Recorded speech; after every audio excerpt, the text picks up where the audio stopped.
Oglesby here with me. We are in the world's most famous arena, TO. If you can see behind us right now, the entire Providence roster is here taking a team photo. We just took a selfie with them. Yeah, a lot of teams take one, maybe two players, typically to media day. Ed Cooley doesn't roll the traditional way. Nope. He took a solid 6 dudes from Providence here to Madison Square Garden, but a lot of excitement coming into this season. A really good conference overall, Rob. The reigning champs. Reigning champs. Providence when you're the reigning champs, you can do whatever you want to do. That's exactly right. You go ahead and flex on them a little bit. Just a little bit. Just a little bit. All right, so let's talk about the Big East. We're going to be joined here, hopefully, by most of the people that are showing up. It's kind of it's not as scheduled out as the Atlantic 10 was, but people are going to show up. We have a couple seats here. Hopefully, we're going to get coaches. Hopefully, we're going to get a couple players. But basically, what we're going to do is going to talk about the Big East for the next 2 hours, TO. And I'm okay with that because I'm a huge Big East guy. You're a Big East guy. Adopted Big East guy. Let's start with this, though. Let's start with this.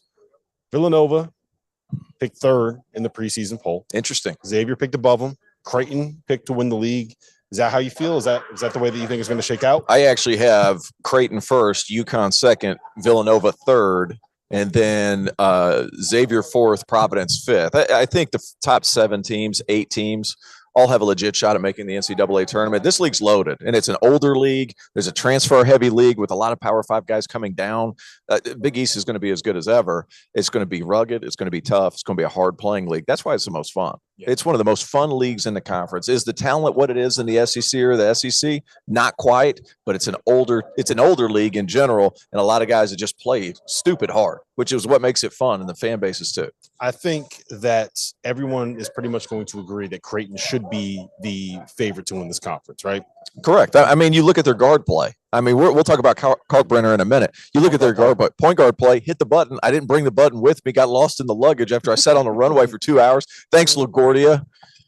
We'll talk about that in a minute. Media day, baby. How's he? He's here. He's here. What's up, Coach? I lost my train of thought. But you look at their backcourt with Ryan Nembhard, Trey Alexander. I think Trey Alexander benefited greatly from Nembhard's injury towards the end of the season. I think going into this year, that experience is going to help Creighton out tremendously. We haven't even talked about Arthur Kaluma. We haven't even talked about the Baylor Shireman kid, the most touted transfer in the entire portal, who shot like 87% from 3 or God knows what it was. That Baylor and Creighton, that's going to be one of the best teams, not only in this conference, but the country, pending they stay healthy. I think that's a big thing as well. It's interesting that you say that, because I do think that in a vacuum, you can kind of say that the injuries they suffered last year are going to end up paying dividends for them this season, right? I think that it's going to help Trey Alexander take that next step, right? He was forced to play a point guard role that he has never played before last season. When and he thrived. And he thrived. He was great at it. He was great. I think when we were sitting in this building for the Big East tournament last year, and he had a couple of really big games, I think everyone was kind of like, whoa, okay, this kid can go. Well, all the tools are there. Yes. I think that's a big thing as well. He's 6'4", 6'5", long arms, can get where he wants to. And he was forced to be a little bit more of a facilitator for a team that had kind of Ryan Hawkins. Mm-hmm. Like, he was that guy for them that could settle down those young guards. He's no longer here. I think that's a big point. He's no longer at Creighton. Is Baylor Shireman going to be that settle down guy? Do they even need a settle down guy? Because I think those freshmen, because of last season, will be more composed this year. That crutch is gone. How do they move forward without it? Yeah, there's a level of leadership coming back, right? That's right. And we haven't even mentioned Ryan Kalkbrenner yet. Yeah, we'll get to him. You know my hot take on him. We'll talk about him in a second. But I do think it's important to note that one of the issues that Creighton had last season obviously was on the offensive end, which is not what you would expect with a Greg McDermott team, and it was 3-point shooting. Yep. Bringing Baylor in, that's going to change that. Obviously, he's an elite 3-point shooter. And I do think that Arthur Kaluma, who I want to say ended the season shooting like 27% from 3, is a better shooter than what his numbers were. There's several guys that qualify for that. Yes. But if you look at him piece by piece, you have an electric point guard with elite speed in Nembhard. You have a guy who can make a lot of decisions with Trey Alexander, who can also play the off guard. Then you have 2 wings. They're 3 and they're 4. Baylor Shireman. We're going to get to Nick. Yeah. Is Nick going to come on with us here in a moment? Nick, ready? Come on over here. Come on, get in the hot seat, man. And they've got a couple of forwards that can really do some extra things. Yeah. How's it going, big guy? Good to see you. I tell you what, man, you are rocking. You got the suit going with the new. Is this New Balance? Yeah. What is this? Nick, grab the mic. Grab the mic for me. Turn it on. Turn it on for me. Turn it on for me. There we go, big guy. We're ready to go. Rookie at this. Yeah, that's all right. Glad to have you. Oh, thank you for having me. Yeah, absolutely, absolutely. Now, Depaul, you guys brought in some talent. You were an elite lob threat. Now you have some guys with Caleb Murphy, Emoja Gibson, guys that can get in the lane and create some things for you. How excited are you about this season coming in? Man, I'm extremely excited. Like, as soon as summer started and we got the team together, we started scrimmaging a lot. So it was a good way to see where we're all at, like as a team, and like how we have our synergy together and our chemistry. And it really worked out really well. So I'm extremely excited for this season and how it's going to go. I think it's kind of obvious how Coach Stubbs wanted to build this team, right? He wanted a couple of elite shot blockers and a whole bunch of talented playmakers and guards around it. Now that you're in practice, now that you're getting a chance to kind of see everybody play, like what are you seeing? How are you guys feeling? Everything's great. I feel like we fit like really perfectly. Like we're all puzzle pieces that are just like meant to be together. Like in the sense that all of us are doing what we need to do on the offensive and defensive side of the court. So it's good to see, like, even with coach like telling us what to do and stuff, everyone's listening and locked in. And I feel like our team this year is much older. Like everyone's pretty much older in transfers or like returning players. So it's good to see like more wise and experienced players on the court together. Let's talk about some of those transfers you got coming in. You're bringing in, I think he's a 6-year, right? Emoja Gibson, 6-year senior coming in. He's my age. Yeah, he's my age. Yeah. So you got that level of experience. You got Caleb Murphy, who he's going to ask you about Caleb. He's a big Caleb Murphy guy. But what is that? How does that help? Right, you bring in a lot of these old faces. You bring in guys that have been around. You bring in guys that have won a lot of basketball games in their career. Mo is great. Mo's great. Offensively and defensively is amazing. As you know, he's one of the best shooters in the country. But yeah, on like the nitty gritty, like all the defense stuff, he's always there. He's on the floor. He's pressed up. He's trying to really like get in your grill. So he's an experienced guy. You know, like he looks really good on the court. And Caleb, obviously, he's speed demon, you know, like he's the fastest man on the court all the time. He's up and down the floor, feel me? So and he's mad athletic. So it's gonna be a show whenever we get to start playing.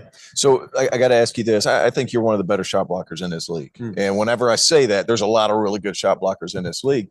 But I want to go to the other side of the floor. What was it this summer that you put an emphasis on coming into the season? Was it your jump shot? Was it getting to the rim? Was it putting on weight? What did you focus on most going into the year? I'm definitely trying to be more of an all-around player. Obviously, I have the shot blocking and the defense. Like I'm gonna always be. That's my number one thing. But obviously, I'm working on my offense so I could provide on the offensive side of the floor too. And I definitely put on a little bit of weight. So that helps a lot. It always helps, yeah, especially in a conference like this one. Exactly. Especially in a conference like this one. I've been high on Caleb Murphy. He mentioned it earlier. I think you said he's speed on speed. I think he brings a different dynamic to your Depaul team than what you guys have had recently. And with you being the lob threat that you are, and him presenting that speed and ability to play in a pick and roll, is that are we going to be able to see some serious lobs and everything like that coming from you and coming from Caleb? Because I think he can get where he wants, and I think you can. Somebody put $1 up on the top of the backboard. I mean, I think you might be able to get it. You know what I mean? Young T.O. in his prime. Yeah. I mean, I have 1 for 2 career dunker. Keep that in mind. 1 for 2, 50% career dunker. But I feel like you too could be one of the deadliest combos as far as lob threats in this league because of your athleticism and his speed. No, most definitely. Just like I mentioned before, he's also extremely athletic. So he's just like me, about to get that dollar on top of the rim or on top of the backboard. So it's definitely going to be good. Like as a duo, we play really well together. So it's like as we presented throughout the summer, we play really well together. So it's gonna be good. All right, we're gonna put you in the hot seat and then let you get out of here. Okay. All right. You play basketball in Chicago. You're in New York right now. Thin crust or deep dish? I won't lie to you. He's going to New York. I'm a thin crust guy. Good man. Because look. There went the Posh fan base right there. There they went. They're all gone. Deep dish. It's a little too much. It's too much cheese and stuff like that. Yeah, I'm not really. You're a texture guy. You're a texture. I want to taste. You got to be able to pick up the pizza, things, fold it in half, and take it. Yep. Exactly. He knows, exactly. Man. I try to teach these people. They don't get it. All right. The album that you're listening to the most right now. Anything Burna Boy for real. I'm an Afro beats guy, so anything Burna Boy or Thames. I love Burna Boy. Yeah. All right. Last one. The show that you're binging, the show that you're streaming right now. Oh. You look like a New Girl fan. New Girl. You like New Girl? My girl watches New That's Girl. That's a good show. Don't sleep on New Girl. Good show. It is a good show, but Game of Thrones, and especially the new season that just came out. Yeah. So yeah, Game of Thrones. Yeah. All right. Well, listen, Nick, I appreciate the time, man. Thank you. Thank you for joining us. Best of luck this season. We'll see you back here in March. All right. Appreciate you, man. We'll turn that one off. Yep. We're trying to figure it out. You know. Yeah. Hey, thanks for coming by, man. Best of luck this year. Thanks, Nick. See, hey, the turtleneck seems to be a thing. Yeah. I like the turtleneck seems to be a thing this year going in. So, yeah, that'd be great. Bring him on in. Come on over. And now we got one of the new guys. One of the new guys coming in. One that I'm especially excited to talk to and look ahead to the season. Joining us, sir. I like that. That's Big East energy. Yes. Right out of the gate. All right. Coach, man, great to have you. We are live. Mic is hot. Shaheen, how you doing? How you doing? Good to see you, man. How you doing? Good to see you. Nice to meet you guys. So you've been there for what? You've been at Seton Hall, what, seven months now? How's that transition been? Like 22 years. Seems like it's been like 22 years, right?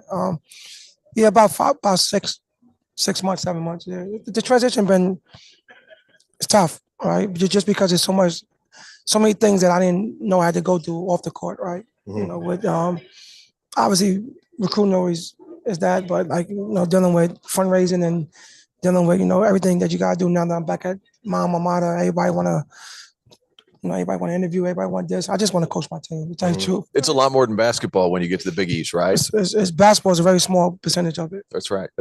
You got one of my guys, Alamir Dawes. I live in upstate South Carolina, known Al for a while. Great kid. How's he adjusting? Because he's one of my favorite guys. Well, Al, you know, I don't know if you know, Al was kind of like my nephew.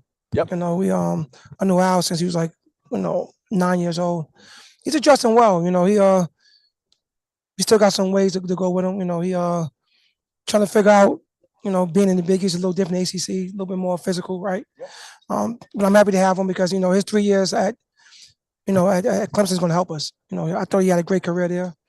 I'm just looking forward to him doing the same things, plus a little bit more. I'm put the ball in his hands a little bit more, some ball screen action. I thought they kind of use him as a 3-point, shooter. Right. You know, but I want him to do a little bit more because I know he got more in his game. In the offseason when we spoke, you said that your team was dealing with a whole bunch of health issues over the summer. Are you ready to go? You guys got you guys in practice? You feel like you're getting a feel for what you got on this roster? Still there. Now we still have like 4 key guys out. But it is what it is. I just coach the guy that's in front of me. Mm-hmm. Right. So I'm ready to go. Hope the guys are ready to go. Guys been practicing hard. Tennessee's been really, really good. AJ been good. Now we just got to clean up a few things. I'm looking at your roster. You got Femi coming in from Pitt. You got Davis coming from Louisville. I mean, I see where you're going with this. Yeah. Well, we got all the ACC guys. Yeah, you got ACC guys. And my thing is we talked about this last season in the Big East, like guys that transfer from one of the other Power 6. I say Power 6 because I consider this league's Power 5, Power 6 league. From one of the other leagues have come and had success. Was that part of your scheme to go get guys in the offseason, or was it kind of, man, these players fit me, this is where we're going to go with that? I think a little of both. Those players fit me most, for sure. Tough kids. Yes, for sure. But also I wanted to get guys that played in the Power 6 conference, right? Guys that, played, like look at Outdoors, right? For 3 years, he averaged almost 28 minutes a game at Clemson. Look at Femi for 2 years, 25 to 28 minutes. Look at Dre David from Louisville, 24, 25 minutes. Those guys got experience. And when I got this team, the roster, when he had like 4 or 5 scholarship guys, and the guys I wanted to bring in was guys that played at a high level to understand the Big East is a tough conference. It's a beast. So they got to, I wanted to make sure guys came in and understand that, because when you bring a freshman, it's good, but they have no idea what to expect. Right. So I came back. I played for a long time. I came back. I worked with Brad Brownell at Clemson when you guys came down there. And I remember talking to Antonio Reynolds-Dean, who's now at Georgia. He said, Shaheen's going to get it done there. Just give it a couple years. He's going to get it done, and then you're going to see this take off. I just remember you guys being a bear. Your guys played with so much confidence, and going from St. Peter's, they had the same kind of thing. Bringing KC over kind of bringing that confidence with him, that swagger, that bravado, the way you guys play with, was that one of the reasons besides his defense? He's one of the best defenders in the country, right? I'm not taking that away from him. But a lot of coaches that are taking new jobs now, you see they take a guy or two from their old school, right? I'll be honest with you. I didn't want to bring anybody from St. Peter's. I kind of want that team to stay together. Right. I'm not saying Dave's going to make another run like the one we made. That's history, right? That don't happen too often. But I thought they had a chance to, kind of win and lead again, with them or Iona and kind of, get in the tournament and see what happens. With Casey, it was a little different. He graduated. He was the only guy who graduated from that team. He was a fifth-year guy. This was his COVID year. So it kind of made sense. For me, it made a lot of sense. Bring somebody that kind of understands me, know what I want, understand the culture. Plus, he can help the guys at Seton Hall understand what they getting themselves into. Exactly right. Exactly and then right. obviously his basketball speaks for itself. He's a great defender. Looking at a guy 6'7" that led the country in shot blocking. That's pretty impressive. And he just played hard. And I want guys to play that way. Those are the type of guys I want. Do I need some 5-star guys? Absolutely. Everybody needs those guys. But for the most part, I need guys like him who's been under-recruited, underdogs, play a chip on their shoulder. It sets the culture. Absolutely. It sets the tone for practice. Right? Because you got to understand who you are and where you are. Like, Seton Hall is a great program. I've been a part of it for a long time. But sometimes we're not getting those 5-star recruits all the time. We're going to get the 3 stars. I got to make them 5 stars. And that's kind of the blueprint we had when I coached with Coach Willard there. Continue that trend and kind of just, getting guys that just hungry and starving, just want to play and just, care about the name on the front of the jersey.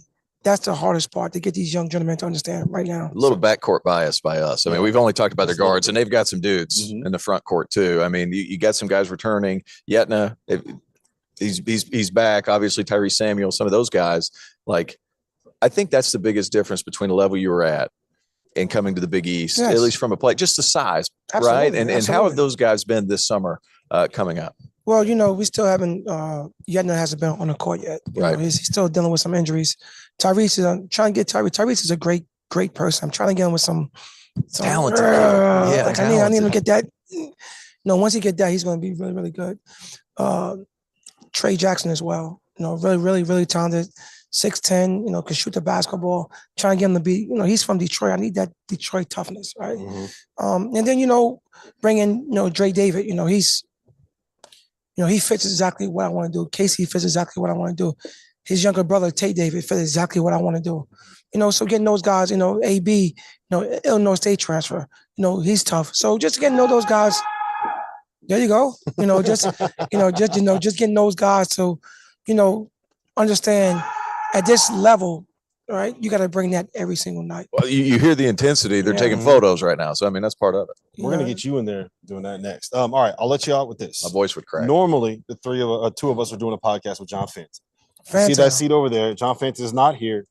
He big timed us. Is this standard for Fanta? Not showing up for us? No, not being a team player? I would say no, but nowadays he's getting big time, right? He got big time quick, didn't he? He's getting big time. No, Fanta's a great guy, man. He's working hard.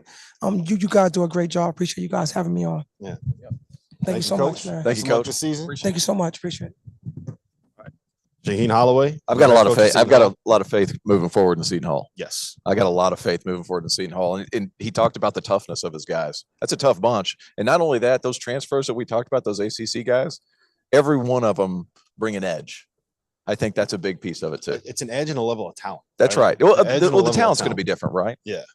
I do think that the Seton Hall roster, it's really all going to depend on how healthy that they get. That's a big thing. I mean, that's the big thing. That's been the thing the past few years. Yes. I mean, Bryce Aiken, you barely got him on the floor. Is Seton Hall going to be able to stay healthy? I think Al could bring a lot of the same things that Bryce, when I say Alamir Dawes can bring a lot of those same things, that spurtability, because there'll be games where he'll be great. And then there'll be games where you're like, where's Al? And then he'll pop up in the last 2 minutes of a game, hit a couple shots, and then everybody's happy. So it's that's a talented team. You know his game about as elite well as quickness. Right? Now, what Al is not, he's not this floor general who's going to get everybody involved. What he is he's an excellent ball handler. He can get to the rim. He's a crafty finisher, and he has got stones at the end of the game, Rob. He is a lot of fun to watch.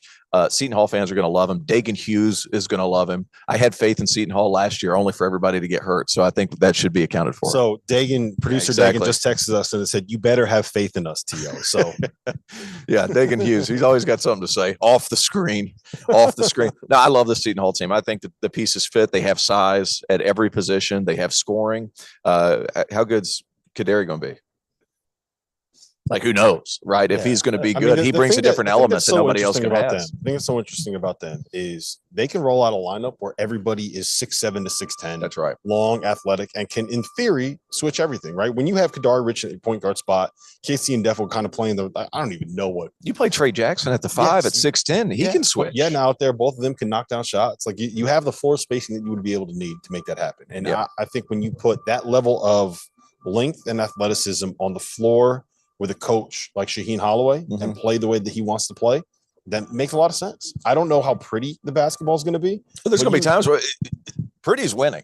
Yeah, I think that's a big thing. Yes. One thing the Big East has taught me last year, it doesn't have to be necessarily the most beautiful basketball, but it's winning basketball. A win is a win. An ugly win is much better than a pretty loss. All right, so we were talking about Creighton a little bit earlier. I do just want to circle back on them. Talk about Ryan Kalkbrenner. We're talking about defense. Beast. We're talking about the impact that you can have playing ugly. That is a team that did not make a ton of threes last season, right? They did not have a ton of great shooters. I think that changes a little bit with some of the pieces they got coming in Baylor, and I think it changes a little bit, assuming that Arthur Kaluma and Trey Alexander and Ryan kind of take a step forward, right? But to me, when I told you this hot take on our preview show, I think that by the end of the season, everyone is going to recognize that Ryan Kalkbrenner is the best big in this league. And I say that as a guy that I have a UConn sticker on my laptop that we're using right now, right? I think people are going to realize he's the best big in the conference on the defensive end of the floor. I think they're going to realize that he is the player of the year in the league. And I think they're going to realize he's the reason why Creighton is as good as they are. Well, he's the centerpiece of everything happening, right? And not only that, there's been whispers and murmurs of him stepping out his game. Rumblings, if you will. Scuttlebutt. I don't even know what that means, but what's a scuttlebutt? Everything you were just saying. Scuttlebutt. Well, there's rumors of him stepping his game out. He's got the touch. He's got huge hands. There's scuttlebutt that you weren't able to bring a chair over to set the stage. How many chairs do you need, Rob? We were not interviewing everybody at Providence. We're not interviewing everybody here, bro. That's well. We're gonna need it, but they bring a whole. I got you mad at chairs. I got Dagan mad that we can't get the camera right. Like, what are we doing here? I'm getting it from every camera angle. worked great. We just forgot to turn on the mixer. Okay, that wasn't me. I'll take the blame for everything else. That wasn't me. No, Kalkbrenner, he is huge. Like he is alarmingly big. He looks big on TV. When you see him in person, like his shoulders, how long his arms are, he disrupts the game. The crazy part about him, it's not just his shot blocking.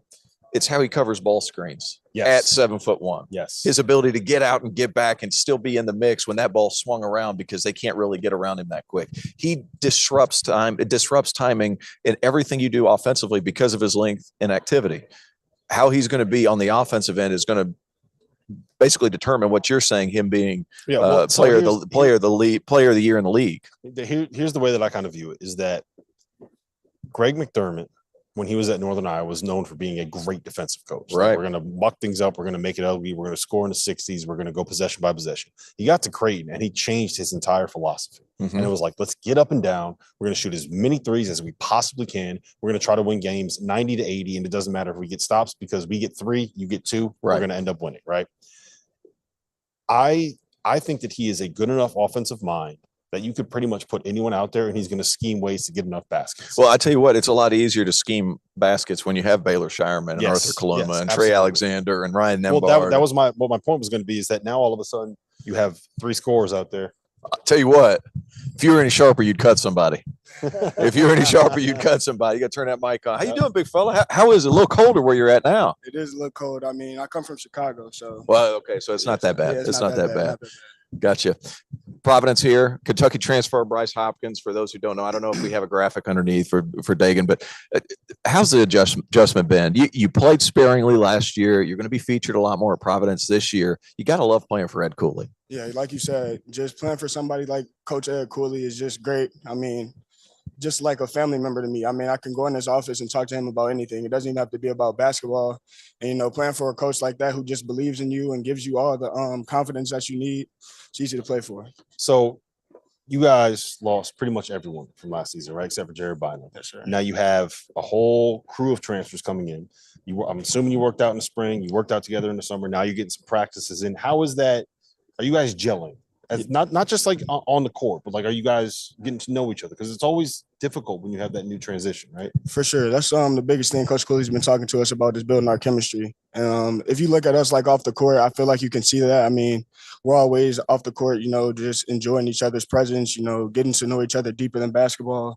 And, you know, just stuff like that, I feel like brings us closer when we get on that court in tough environments. So if you look at some of Ed's best players and best teams over the years, whether it's someone like Levante Hinton, whether it's someone like Ben Bento, that's kind of the role that you play, right? Yes, like these big wings, combo, whatever word you want to use to phrase it, that's kind of what you do, right? for sure. How are you fitting in the offense? Do you feel like that's the hype that people are putting out there about you. Do you feel like it's coming? For sure. I feel like Coach Cooley can put me anywhere on the court. I mean, he's trying me out at different positions when we're in practice. And, you know, like you said, he doesn't put a position name on me. He just says I'm positionless because he can use me in so many different ways.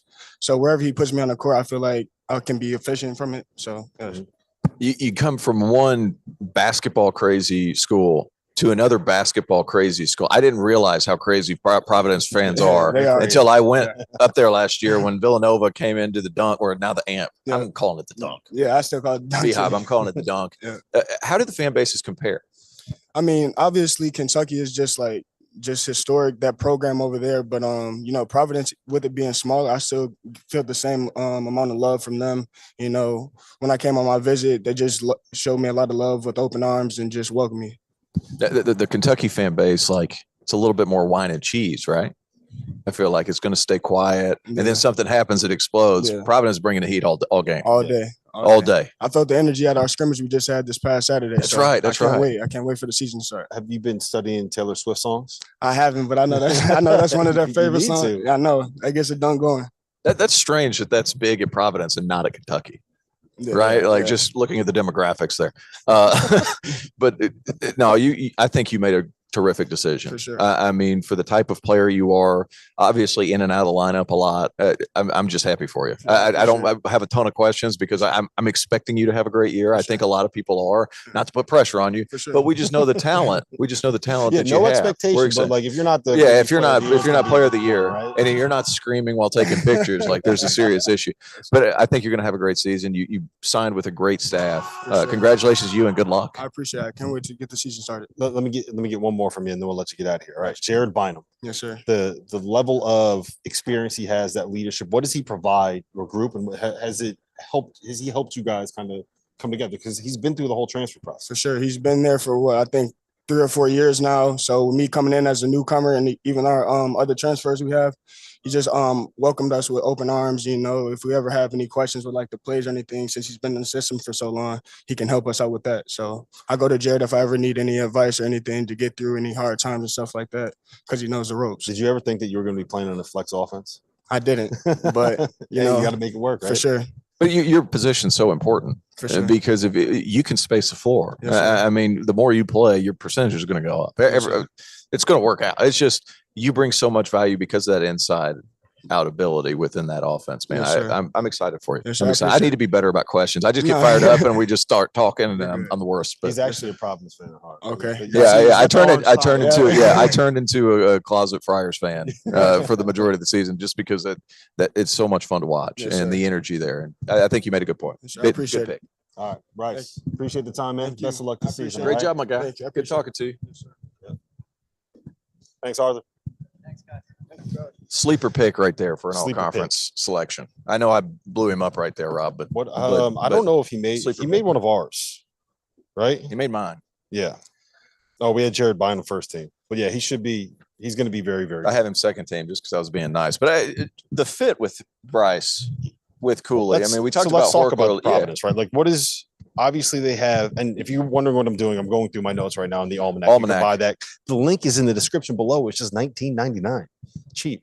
$7 more than Lindy's. Lindy's doesn't have this. But let's talk about the Friars. You're coming off of the first Big East title in probably our lifetimes, right?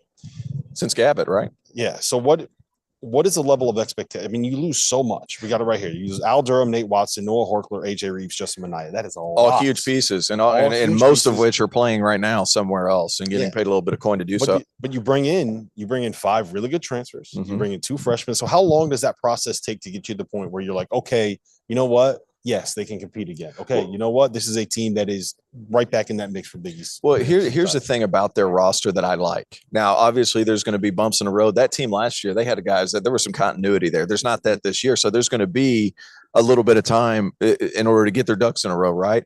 The one thing I will say, when you're putting together a new roster like Ed Cooley has, if your pieces fit fairly well, that adjustment process is quicker, right?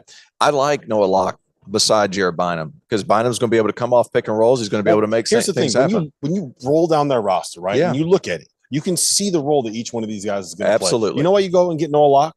Shoot the ball. Do all the stuff that AJ Reeves did. You know why you go out and get Bryce Hopkins? To play that stretch 4 role that works so well in the offense that Ed Cooley runs. Like you look at these guys that he brought, and he's a better player. And he's a better player than Horkler. Yes. Horkler probably gets the edge shooting wise, but he's a better player overall. He's more of an offensive weapon. Clifton Moore. I mean, a guy who didn't have so much success at Indiana, transfers out and then goes to LaSalle and then did well. Now he's at Providence. He fits the whole bill fairly well. So it's going to be interesting to see those pieces fit. That could expedite the process. Oh man, the defensive beast. Let's bring him in. Posh Alexander, St. John Star. Good to see you. Grab the mic, flip it on. Mic is hot. We are live. Posh, what's going on, man? Thanks for being here. All right, man. Thank y'all for inviting me. You look incredible. Look at this. I appreciate the Big East going suits. I'm a big suit guy. You look sharp. We had some turtlenecks going on. Are you not a fan of the turtleneck? Nah, y'all look incredible yourself. Yeah, I appreciate you. I didn't get the note that we got to wear suits. Like I got jeans on. I like the jacket. I feel a little. Hey, you can never be overpaid or overdressed. Never be overpaid or overdressed. Does that make sense? Yes, it does. It took a second, didn't it? It's a lazy season. It's a lazy season. It'll get there. Early morning here, man. Hey, Posh, man, you have an intriguing team. I mean, between you and Curbelo, that backcourt right there, I mean, fireworks. Let's hear a little bit about it. Yeah, that backcourt gonna be special, man. That backcourt gonna be special, and we just can't wait for the season to start, man. It's gonna be interesting to see. Now, Curbelo, not necessarily a shooter, more of a playmaker. You're a beast. Pitbull, like, I wouldn't want to guard you. I've played against a lot of New York guys in my day. Like, the fact that you're getting downhill, you're so strong and physical. Like, is there going to be enough room in there? That's a question. That's a question. It's going to be a lot of room. If you're a basketball player, it makes anything work. It's going to be a lot of room. That's true. Talk to me about the style of defense that you play, right? I think that you kind of fit Mike Anderson, fit that 40 minutes of hell, fit that pressure defense better than just about anybody in the country. You know, with me growing up, man, I just love defense, Defense is just me. I take pride on defense. If I feel like I'm guarding somebody one-on-one and he score, I feel like he's killing me. As in terms as, like, he's, like, beating me. And I don't like that. I like to, like, stop people. You feel me? Where does that come from? Is that just how you grew up? Is that just playing? I mean, it's just toughness, Yeah. That's just where I grew up, and that's just how I play. And that's just me, Let me ask you this: like, is it all that grittiness and toughness? Because there's sometimes you guys, you're in scramble situations, you get stuck on a 5-man, and they don't score on you. And like, hey, like, you're not the tallest guy. Now you're strong as an ox, but you're not the tallest guy. Is it? From the South? Yeah, I'm from the South. So is it something like? Is there technique to that? Is it just want to? Is it something you've been taught? Like, how do you go about, like, attacking some of the switches? Because that was always a problem for me, Posh. That's the reason I'm asking. And my son's not going to be too tall either, so I'm preparing. It's just, like I said before, it's just toughness, Not letting somebody score on you, not wanting somebody to score on you. And that's what I take my pride at. If I'm guarding a big man, I don't want him to score on me because I'm going to feel the same way if a guard score on me, So this is just all about toughness and just being prepared for any situation you get in. Gotcha. When you're playing with Curbelo out there, right? Is it hard bringing in another person that is a point guard, right? Do you feel like you're battling for that position? Is it something where you guys can play together? How is that backcourt going to work? I don't feel like it's a battle. In practice we do go head to head, we go at it. But having another point guard like Curbelo, it's just gonna be crazy. Like I said before, everybody is mainly talking about where the scoring, the shooting gonna come from. Let's talk about how bad of me and Cabello, how good is me and Cabello as a press up on defense. Yeah. How we gonna turn people over? How we gonna score on fast breaks? Everybody not worrying about that. Just talking about shooting. Half court offense doesn't matter when you get layups all day, right? Yes, sir. I like that mindset. Yes, sir. Did you know him before? I knew Cabello, but we never have really spoken to each other. We done played against each other when we was younger, and that was really it. So when you're going up against each other in practice, who's winning those battles right now? I mean, he have his days, I have my days, you know, and it's just good to have a point guard like that I could compete against every day. And, you know, I know that he making me better, and I know that I'm making him better, and it's just an honor to have him on this roster. Okay, with you pronounce it Adewusu, right? I just want to make sure I don't mess that up because I think he's a good player in his own right. Yeah. Is he the best shooter on your team? Who's the best shooter, Posh? I'm putting you on the spot right now. I'll rank it 1, 2, 3 for me, so we can try to organize. I can get my notes right. I feel like we have a lot of good shooters this year, so I couldn't really rank it. No, don't do that. Don't do that. Don't do that. Come on, rank it, but Dylan's up there. He could shoot. Is it because of the long sleeves? It's because there's luck in the long sleeves. I like that. Nah, or if he don't got a long sleeve, he could shoot the ball. He just could shoot, and there's a lot of other guys that could shoot, like Kobe King, AJ. AJ was my next question. AJ could shoot, Kobe could shoot, and there's a lot of other guys that's on the roster could shoot. Penzone could shoot. It's a lot of guys that could shoot, and we just can't wait to show everybody what we got. How do you raise the level of intensity for a guy who's talented like AJ Storr to bring him up to your level of intensity on the defensive end? Because he can score it. Yeah. Right. He can really score the basketball. Yeah, is he going to bring the same kind of heat as you defensively? And as an older player, as a leader, how do you get him to kind of, hey man, this is the standard of what we're trying to do? You know what we do? Challenge him in practice every day. I'm guarding him, pushing him around to see how he gonna react. Is he gonna fold or he gonna come back at me? I have a feeling he's coming back at you. He's coming right back at me. And that's what everybody else on the roster. I try to challenge everybody here. And you like that? I love it. And they love it too. And it's getting all of us better. And it gets to the point that, Montez Madness, we be in practice bumping each other, he trying to get at me, I'm trying to get at him. I'm trying to see if I could get under his skin, and he trying to see if he get under my skin. We just going at each other every day in practice, and that's for everybody. Cabello, Kobe, AJ, Dylan, even Joel. Yeah. I be hitting Joel. He hit me back, and it's just love, That's a brotherhood, We're just trying to make each other better just to get prepared for the Big East. The toughness is the game at St. John's, is what you're saying. All right, 3 questions, then I'm going to let you get out of here, all right? First one, best defender in the NBA right now. Best defender, Pat Bev. Pat Bev? I could see it. I could see you as a Pat Bev guy. That makes a lot of sense. You're bigger than Pat Bev, though. You're stronger than Pat. I don't like his game. You don't like his game? No. But he is a good defender. Yeah, he's a great defender. All right. Question number 2. What's the album that you're listening to the most right now? Oh, Raw Wave. All right. Yeah, Raw Wave album. Raw Wave wasn't in the crew league when I was down there. He wasn't down there? Oh, I thought he's the best artist out right now. Him, Lil Baby, and Lil Durk. I just want to let y'all know that. I'm not mad at that. What show are you streaming? Like when you head back to your dorm, what show are you going to be streaming? What show am I watching right now?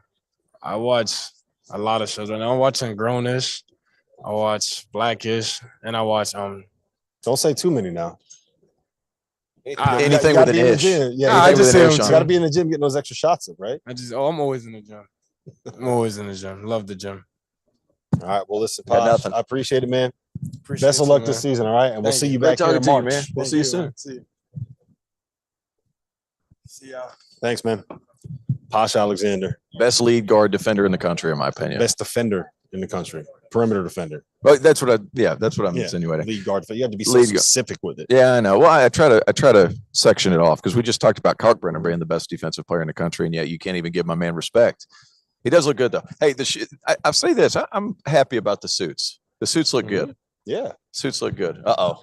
We might have one more here. Oh no, the Field of 68 the alum. He's an alum. He left us. Yeah. Yep. Yeah. What's up, man? I love how hey, that's a veteran media move right there. We're live, right? Yeah. Pop that mic on. There we go. He needs no introduction, but it's Sean Miller. the new Xavier head coach, the new old Xavier head coach, and a former Field of 68 analyst. I got to start you off with this. It is confirmed that Archie Miller, your brother, is John Fanta's favorite former Field of 68 analyst. How do you feel about that? It doesn't surprise me simply because, Rob, like, as you know, the stats and the facts that Arch spit out a year ago on almost like a weekly basis. You know, UB Brown comes to mind, but I don't know if anybody was more analytical in his approach to assessing college basketball than Arch. So you could see where Fanta, you know, appreciates and respects that. But I really deep down don't believe that. I think that I'm clearly Fanta's favorite. So now that you're back in the coaching ranks, have you taken notes from Arch on how to be the best defensive free throw shooting team in college basketball? It'll be interesting to follow that stat, won't it? Yeah. I mean, yeah. So for people that don't know, Arch is the best. His teams have had the best defensive free throw percentage numbers. Yeah, according to Ken Pom. So it's weird to say it. So look at it this way: in the history of Arch's tenure as a head coach, which is, I mean, more than a decade, right? Mm-hmm. Teams have shot the poorest from the free throw line against him, based on kind of their own percentage. The worst of against any coach in during that period of time. So you think about that stat. I mean, it's just it helps. It matters. It's usually beneficial. It's the mind. I don't know how you work on that in practice, Coach, but we're going to find out. Yeah, we're going to watch it closely moving forward. Yeah, gotcha. Yeah. Hey, you know what? You come back. There's a lot of retention from last year's roster. There's a lot of talent on that roster. What was that focus like whenever you got back to campus in order to get those guys to kind of, I guess the word is buy-in into what you're trying to do at Xavier? Yeah, we have a very coachable group. I mean, they're veteran players. We have an older group, experienced group, not only at Xavier, but in their own right. I'll use Jack Nungy as the example. You know, he's had success at Xavier, but his career began at Iowa. He's gone through a number of things, both on and off the court. When you coach and talk to Jack, he's not a young person. He's somebody who's seasoned and experienced. And I'd say ditto with somebody like Colby Jones. Colby, this is his third year almost as a starter in this conference. So you feel the experience. And I think the second part with these guys is they also are well aware that we haven't been in the NCAA tournament in 4 years. And I think sometimes Xavier's tradition is understated. If you think about it, before that 4-year period, we as a program went to 16 of the 18 previous NCAA tournaments. Right. There aren't a lot of programs that can say that. So then if you go on to 16 of 18 and then haven't gone there for 4 years in a row, I don't really have to walk in the locker room and remind them of what we're trying to accomplish. And I think they're very hungry to accomplish that. And we'll see. And the fan base and the students will probably let them know too. Like, we got to get back there. Yeah. And our schedule is you guys in March won't say, hey, who did Xavier play? Mm-hmm. We're going to play one of America's toughest schedules. In our non-conference, we're at Cincinnati, play West Virginia and Indiana at home. We're at the PK 85 tournament where we open up with Florida. Wow. That field of, Duke. Scheduling's not going to be the issue. Gonzaga, Purdue. I mean, so, before we even get to the 20-game Big East slate, that's what we're ready to go through. And I think that there could be some tough moments because of the competition we're playing. But I think because of the age and the veteran team that we have, I think it could really bring out the best in our group. There's been a lot of talk and a lot of hype this offseason about the two freshmen you got coming in, Cam Kraft, Des Claude. What have you seen out of them? I mean, Des, 6'5", can play the point, right? Like, what kind of impact do you see him having this season? Well, they're both going to impact this year's team for sure. Des, first, he's 6'5", point guard. Sometimes when you say 6'5" point guard, Rob, he's really not a point guard. He's kind of like a combo guy, but he wants to be a point guard. In Des's case, he's truly a point guard, and he's got unreal size, very consistent demeanor and work ethic. He's a fun guy to coach. New Haven, Connecticut guy, by the way. Of course. Got to throw that in there. He's good. He's a very good player. Cam Kraft, the same. I would say that Cam is a freshman, shows up every day, very consistent with his approach, really good shooter. And Cam, like Des, Cam's about 6'6". So, if you look at both of them, one of the things that I think will help them have success early in their career is that their size. Des is a 6'5" point guard and Cam is a 6'6" wing. But they're fun guys to coach, Rob, because if you watched us practice or you're around us, they've almost taken on the persona of a veteran player, Yeah. and I think some of that is because of the locker room they're in. They just kind of blend in and do things that everybody else does. And as we just talked about, we have an experienced group around them, which I think could really help them. Soleil Boom transfers in. You have some scorers in your underclassmen, your freshman camp. It's going to take a second. Having a guy, what do you average, over 20 points a game last year? I'm not exactly sure the exact numbers right now, but I have it somewhere. I think it was 19.8. Yeah, right at 20 points a game. What does he bring to you early in the season? Yeah, so Sule is going to play a lot of point guard for us. He's going to play some off the ball as well. In today's world, I think sometimes you can make too much of like what position they actually do play. Right. I know in Dez's case, I just said it, but he's such an adept ball handler at 6'5". I think he stands out. But Sule can score. He can shoot. And one of the statistics that I think really caught our eye when we were recruiting him is his ability to get to the free throw line. That's something that usually translates. But you can't leave him open. I think that's shown up here over the summer in our early practices. And he gives us more veteran leadership as well. What he did at UTEP, he doesn't necessarily have to do with us because he's surrounded by, probably more talent in a stronger cast. Right. I think that'll help him as well. You know what I'm excited about? John Fanta on the call, the end of a game, Soleil Boom coming down, hitting a big shot, and Fanta going, boo! That's what I can't wait for. No doubt. And he'll pour it on thick too. Yes. Oh, he absolutely will. That's what Fanta does. Can you believe he big timed us? Yeah, where is he? This He's is over his there. seat right here. He wouldn't even say hi to me this morning. Yeah, no, he's one. You got to be careful. We don't want to let his head get too big. No doubt about it. we got to keep him in check. Yeah, just kind of keeping our eye on that for sure. Yeah. All right, let me end it with this. You are back in the coaching ranks. I think you really wanted to get back in the coaching ranks, and you're back at a place that you can. I think it's fair to say you can call home, right? Yeah. You were there for a long time. So how has that transition back into coaching been? Has it been everything that you wanted? It has. I think sometimes when you forget how hard, difficult moving is, especially in our case, my family and I, we lived in Arizona for 13 years. That's a long time. So, although we're coming back That's your to a camera place. for the record. What? That's your camera right there. Yeah. The one that you sent Yeah. back. So fun. Yeah. But yeah, the field of 68 days. But I think just moving back, it's a place that we know well, a lot of friends, a lot of familiar faces, even at Xavier, even though 13 years has gone by. And I think, Rob, the difference for me is the Big East for me is unique because remember, I played in the Big East. And if you played in the Big East, especially in that generation, although Pitt is no longer in the Big East, it's amazing how like being here, just there's a sense of pride. In this great conference is, I'm grateful to be back and really looking forward to it. Yeah, we're happy to have you back. Thank you, my man. Sean, Great to see you, great Coach. to see you, man. Yep. Always a I look pleasure. forward to checking in with you and evaluating you. As you're the going to year be goes on. Yeah, You're going to be on. Yeah. We're going to have you on. Call me anytime. Get some big wins. You're coming on. Sean Miller, Xavier head coach. Appreciate it, man. Awesome Good. stuff. Thank you. Yeah, you just walk off. There's not. Yeah. There's not a big. There's nothing fancy. Yes. There's no Just commercial make the breaks. move. Go straight to it. Thanks, Sean. Thank you. Great to see you. Xavier's going to be good this year. Oh, they're going to be really good. And we didn't even talk that much about Nunji or Fremantle. No, we did which not. is two big pieces. And we're not going to do it right now because I believe we're getting our next guest coming Oh, in. here we go. Here we go. The man. The man, the myth, the legend. My wife is trying to spend money, so I got to send her this. That's a very relatable story. Yeah. That's a very relatable story. Yeah. We're live. What's going on? We're live. Hot mic. Mic is Hot hot. mic. Hot mic. Not yet. Not yet. That was Now it's- now it's that on. part There you didn't. go. What's Yeah. up, fellas? How Shaka are you? Smart, Shaka Marquette Got to Smart, raise the coach. energy up over here. Yeah, we do. We need to bring it up. We need to bring it up. He had too much coffee this morning. So Yeah, it's We're good. going. That's I function like that. T.O. Coach knows has that. never been confused with low energy. That's a good fact, point.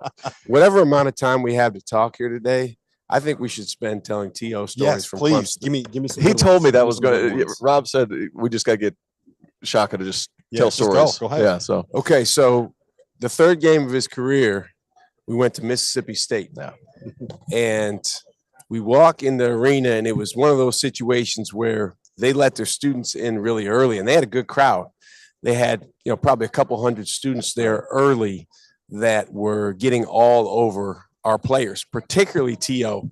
For whatever reason, Rob, you probably, can see why, but for whatever reason, he was like a magnet for They attention loved from me. fans. Yeah. The home fans loved him. Mhm.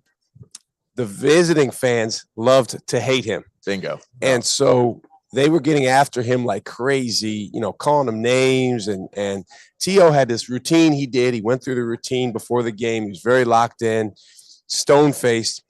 The game starts before the second media. T.O. had hit 4 threes in the game, and he looks over at the crowd and he does like the shush signal to them. So pretty brazen freshman. Pretty brazen freshman. So then one other thing, we started by about the middle of the year. T.O. had made a lot of shots. He'd had a lot of performances like that. He would have, every time the ball would come to him right across half court, everyone in the crowd at Clemson would yell, "Shoot it!" They would. Shoot the ball.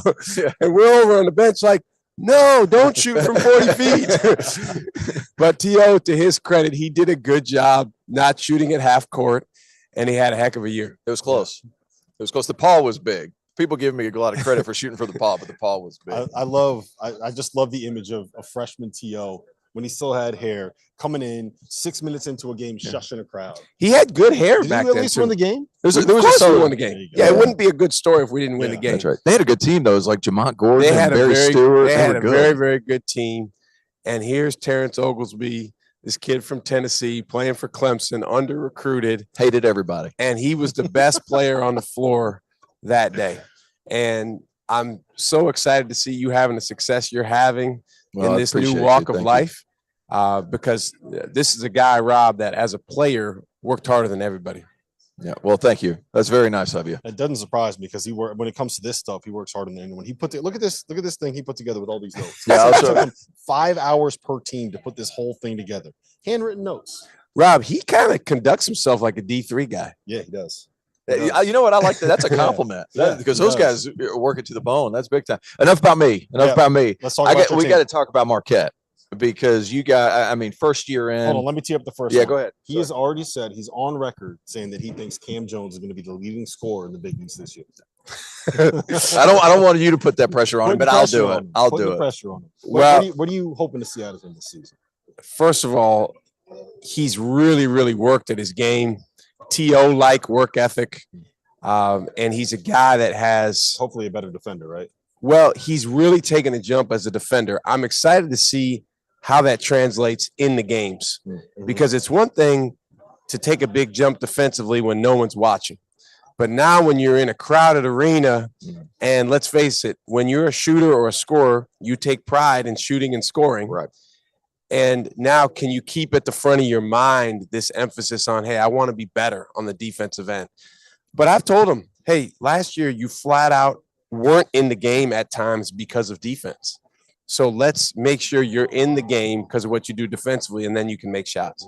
So let's talk about that defense, because I think that obviously losing Daryl and Justin is going to hurt. But I think that losing Kerr's ability to kind of erase things at the rim changes the way that you can kind of do some things. How do you see that role being filled? Is anyone going to fill it? Are you just going to try to do something different? We don't have the same rim protection without Kerr. He was elite, among the best in the league or the best in the country at that. So I think most importantly for us, we have to protect the rim as a group. We've got to be better with our help rotations. We've got to cut guys off a little bit earlier before they get to the rim. And then we've got to fly around with 5 guys on the floor, and we've got to protect the rim by committee, knowing that we don't have a guy like Kerr that can just erase shots. Tyler Kolek.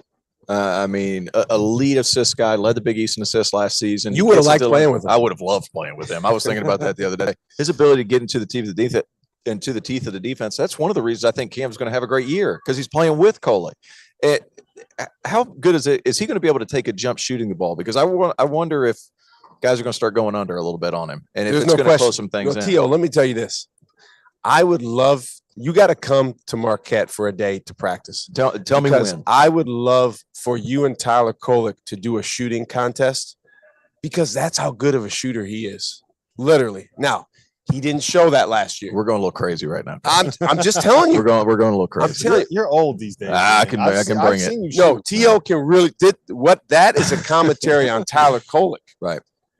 Terrence is one of the best shooters I've ever been around. He didn't carry it over in a game. But think about this.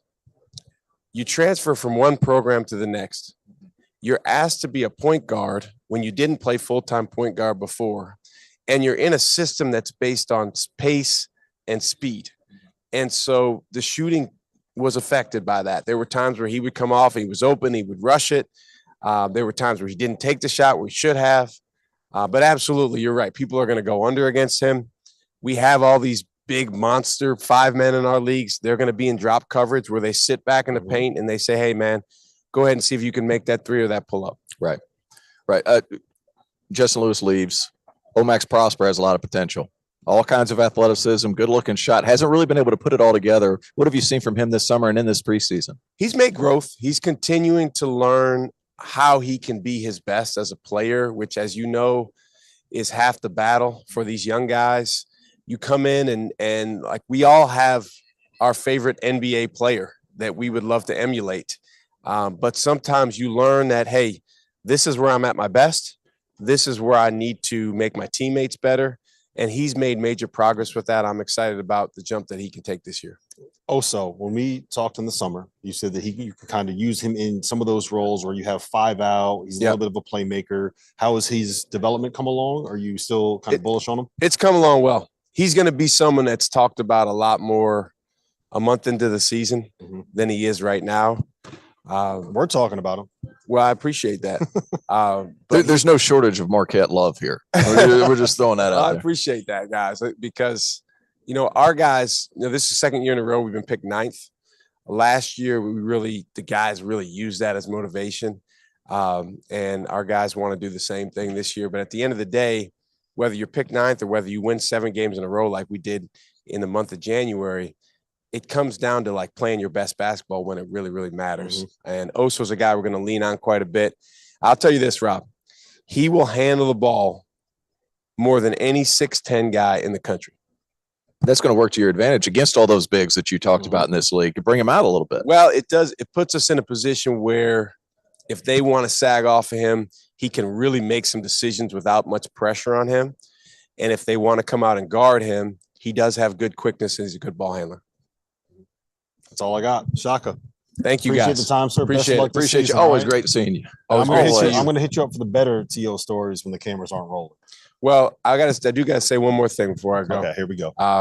Because every time I see Terrence, I think of this guy. One of my favorite backcourts I've ever been around in my life is Terrence Oglesby and DeMontez Stitt, who unfortunately passed away several years ago with an untimely heart attack. And I just want you to know, Terrence, that just having the chance as a young assistant to coach you two guys as freshmen, and we're talking about 2 guys that were in the middle of everything we did as freshmen in the ACC, was one of the joys of my career. So even though Buddy's not here, when I see you, I think of the 2 of you guys. Well, that's nice, man. To be around somebody like Buddy as long as we were, I mean, that was a good thing. That unbelievable competitor, unbelievable person. Timing is right on cue. Yeah. Thanks, guys. That was how he played. Always a pleasure. Shaka. Thanks, Shaka. Gosh, this conference is deep. Yeah, the fact that that's for TO there. We got another coach coming to sit down right now. Butler head coach Thad Matta. Thad, what's going on, man? We are live. See you. Terrence Oglesby. Mic is hot, so you know. Yeah. Yep. Right out of the gate. How we doing, Coach? Doing good. Good to be back. Back in the gym. Yeah. Back at Big East. No, well, Big East. We weren't in the. Oh, Big that's East right. back in the Excuse me. day. I'm Yeah, sorry. it I'm was sorry. the MCC back when I That's was right. coaching, and very similar. The MCC is very similar to the Big East as I get into it now. A lot of similarities. Yeah. This is. You guys played in the Garden, right? In the MCC. It was home court advantage. But no, I mean, it's, what a wonderful opportunity, and being back at Butler and being a part of the Big East. It's funny because in all the places I had coached before, you followed the Big East, but you didn't know a lot about it. And then when I was out, I started watching Big East basketball, and I'm like, oh my gosh. I mean, just from the players and the coaching that's in here, it's a tremendous conference. So let me ask you this: you were out for 4 years, 5 years, 5 years, 5 years. Why Butler? Why now coming back? I mean, we're at a crossroads in college athletics right now, and it seems like a lot of people are trying to get out of the business, and you're coming back. Yeah, NIL conference realignment. I'm in. Let's go. Yeah, it's funny. So many guys hit me this summer, like, I want to retire. I got to get out of this. I got to get out of this. And I told him, I said, look, you're talking to the wrong guy, because I loved retirement.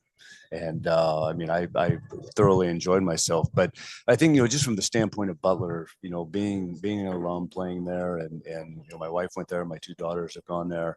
It's a special place to me, and I love what Butler University stands for, and just in terms of the overall mission of the university and the athletic department. I mean, this place is not a factory. It's you get what you deserve there, and that's by hard work. And I look at from when I graduated from there and following the program for the years I was away, what Butler basketball players do in life after they leave, and it's just something I want to be a part of. I love the roster you've put together. Last season, this Butler team didn't have any rim protection, and they struggled shooting the ball. I thought Eric Hunter was a tremendous addition. Ali might be the most underrated transfer pickup. Great name, too. Great name. Easy to remember. Good for me. But a runaway shooter. I mean, you turn on this kid's film, like, it's pretty impressive. And then Manny Bates might be the best shot blocker. He sat out last season. NC State, you saw how they struggled without him. Right. Everything was geared around him. You guys added all those pieces and you kept some quality ones in there too. The transfer portal, that's not new. You've been on staffs and everything like that. But I mean, I got to hear about how that came about. Yeah. I feel very fortunate because, in terms of college basketball, we got the job late. And,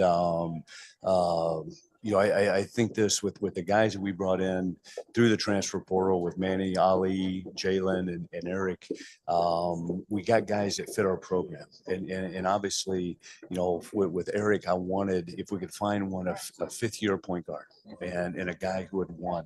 And obviously, he's won at the highest level, being at Purdue. I think for Manny, coming off of his injury, not playing, the great thing about him is I see him getting better every single day. And I agree with Ali. I mean, he's multi-talented, and at times I wanted to be more aggressive and hunting more, but just a great kid. And the great thing about him is playing for John Gross at Akron. He's been taught. He knows anything we say, he knows what to do. And then Jalen Thomas, getting him healthy and getting him back in the fold will be big for us because he's another long athletic rim protector. If you want to dodge this question, you can. Are we going to be able to get him and Manny Bates on the floor at the same time at parts this year? Yeah, because question. That's a shot blocking 4-5 if that's the case. It really is. And that was kind of the deal this summer. We were playing those guys together but no, I think that's something because Jalen Manny's starting to show us he can step out a little bit, but Jalen is he can shoot threes and that sort of thing. And he can guard on the perimeter so we can switch a lot of things. So there's a saying in coaching, right? The best thing about freshmen is they become sophomores. You got a couple pretty good sophomores, and Simos, I'm not going to try to say his last name, and Jaden Taylor. So what are you seeing from them this summer? Are they ready to kind of take that step forward? Because I know from talking to Butler people, there's some expectation, and maybe expectation is the wrong word, but excitement around what those two guys could be. Well, it's funny because both guys, as I met with them and got to know them, you looked. And both guys had like some great moments last year. Simas could get 22 in a game and then 4 the next game. He had 27 here in the semifinals. Yeah, he was excellent. Quarters, whatever it was. It was in the quarters, I think. And I think that's the biggest thing I need these guys to understand is we just need consistency. We'll take consistency over greatness or great moments. And but both guys, just like all their teammates, they're in the gym a lot. They're getting better, and they've really adapted to how we want to play and the things we're trying to implement. Chuck Harris, there was some expectation that he could be one of these like breakout guys last season. And he had a good year, but struggled shooting a little bit. Not quite what we thought he was going to end up being. So what are you hoping to get out of him this season? And does it help being paired with a guy like Eric Hunter that has kind of been through some of those battles? Yeah, I think it does. Those two have developed a pretty good bond on the court together and playing off of each other. And, we have the ability to slide, from both can play the point, both can play the two, that sort of thing. And, but I'm expecting Chuck to have a heck of a season. He's worked awfully hard and, he's one of those guys that he loves the game. He wants to be good. He's got a lot of questions. He wants to watch film. He wants to learn, what we're doing. He wants to know it inside out. And those are the guys you love to coach and love to see do well. I got to ask about Lukosius one more time. Some guys thrive in a more open setting. some guys thrive whenever somebody creates a closeout for him. I feel like with the addition of Hunter, with Harris coming back, you're going to put him in more of those positions. Does he qualify as one of those guys that are fit better in kind of a system fit? Or I think so, because Simas has an incredible basketball IQ. He does some things. He threw a pass the other day, and I was like, that was straight Euro right there. I've only seen that when I watched the Euro League, but no, I think he's a guy that hopefully with our guard play is going to open up a lot of opportunities, because we can play him in essence at every position on the floor, and looking at mismatches, that sort of thing, and he understands how to play off guys. He understands positioning away from the ball, and I've been very, very pleased with Simas. Really good player. So you brought in Maurice Joseph from the Richmond staff. Has he improved at all when it comes to like the coaches pickup games? Because the last time that I have heard this story. I came to like the coaches pickup games for people at home, and the last time that I played against him, I won 4 straight games. I don't think I missed a shot the entire day. Has he stepped up his game? That I've heard this story probably I tell you 20 times. What are we doing? If it makes you feel better, I hit pause the other day in a staff meeting, and Maurice was out guarding the ball with the player in practice and didn't know he was doing it. I mean, he's a guy with just high energy and just a great basketball mind. I mean, you just look at all the places he's been, and he's always inching for the opportunity to hop in practice if somebody goes down to prove his point. He's a great dude. He really is. Really is a great dude. Really is. Coach, congratulations on getting back into it. We're all happy for you. Looking forward to seeing what you guys do this year. I appreciate it, guys. Thank you. Absolutely. Thanks so much. Thanks for being with us. All right. No problem. All right. We'll see you throughout the year. All righty. See you back here in March, right? Yeah. That's right. It's all here. Somebody said they picked 8. I said, shit, I thought there was only 17. Bad Matta. Sleeper pick to be really good in this conference this year. I think that they're going to be really good. I think they are too. I think Manny Bates was man. Look at this guy. Yeah. I don't want to interrupt. We'll get you on this side. Yeah, come on, get over here. Great to see you. Terry, what's up? Rob. What's going on, man? How we doing, man? We're doing great. We're live. Mike is hot. We're live. We're coming in. Live. Ready to go. Come in right away. How we doing, Coach? I was looking to see if you had my roster. Got so many new guys right now. I don't know. You need the update? No, I'm good. Right here. Here we go. Right here. There you go. Yeah. All right. How we doing? Hey, Coach, we're getting ready for it, baby. Phil, yes. All right. Now we're ready. All right. So, Adama Sanogo, preseason player of the year in the Big East. You know how I feel about that. Yeah. Right. Is that last couple times UConn guys have not been made some of those preseason awards. They've had great seasons. Yeah. Now he's getting the credit. I don't know how I feel about this. Yeah. No, I know you're a fan, right? Your fandom is clicking, and I think he's the one guy you don't worry about. Yeah. He's his own biggest critic. He's kind of hurts him sometimes because he's like truly a perfectionist. His work ethic is like highest level, and he beats himself up when he underperforms, and that's on a daily basis. But I think he's going to sustain a great season this year. I think he's got a team that suits him, especially at the offensive end, a lot better to give him space to operate. And then he's gonna have a backup at his position that's going to allow him to be fresh in March. I won't have to play him 38, 39 minutes. I want to ask you about Donovan. Yeah. So 7'2", you lost 30 pounds, getting in shape a little bit. Yeah, I mean, I think he was more like high 290s, mid 290s, and I think now he's in maybe the high 250s. And hands. Hands. Go on one of those workouts, one of those diets, whatever he did, I need to do. Yeah. Are you saying you want to go through a Hurley practice? God bless can you. Can he make it through? Is he tough enough, I think maybe the stretching. Maybe the stretching. He'll get through the stretching. That might be it. Yeah, maybe, right? He's like a unique player. He's a tremendous passer with great hands and great feel.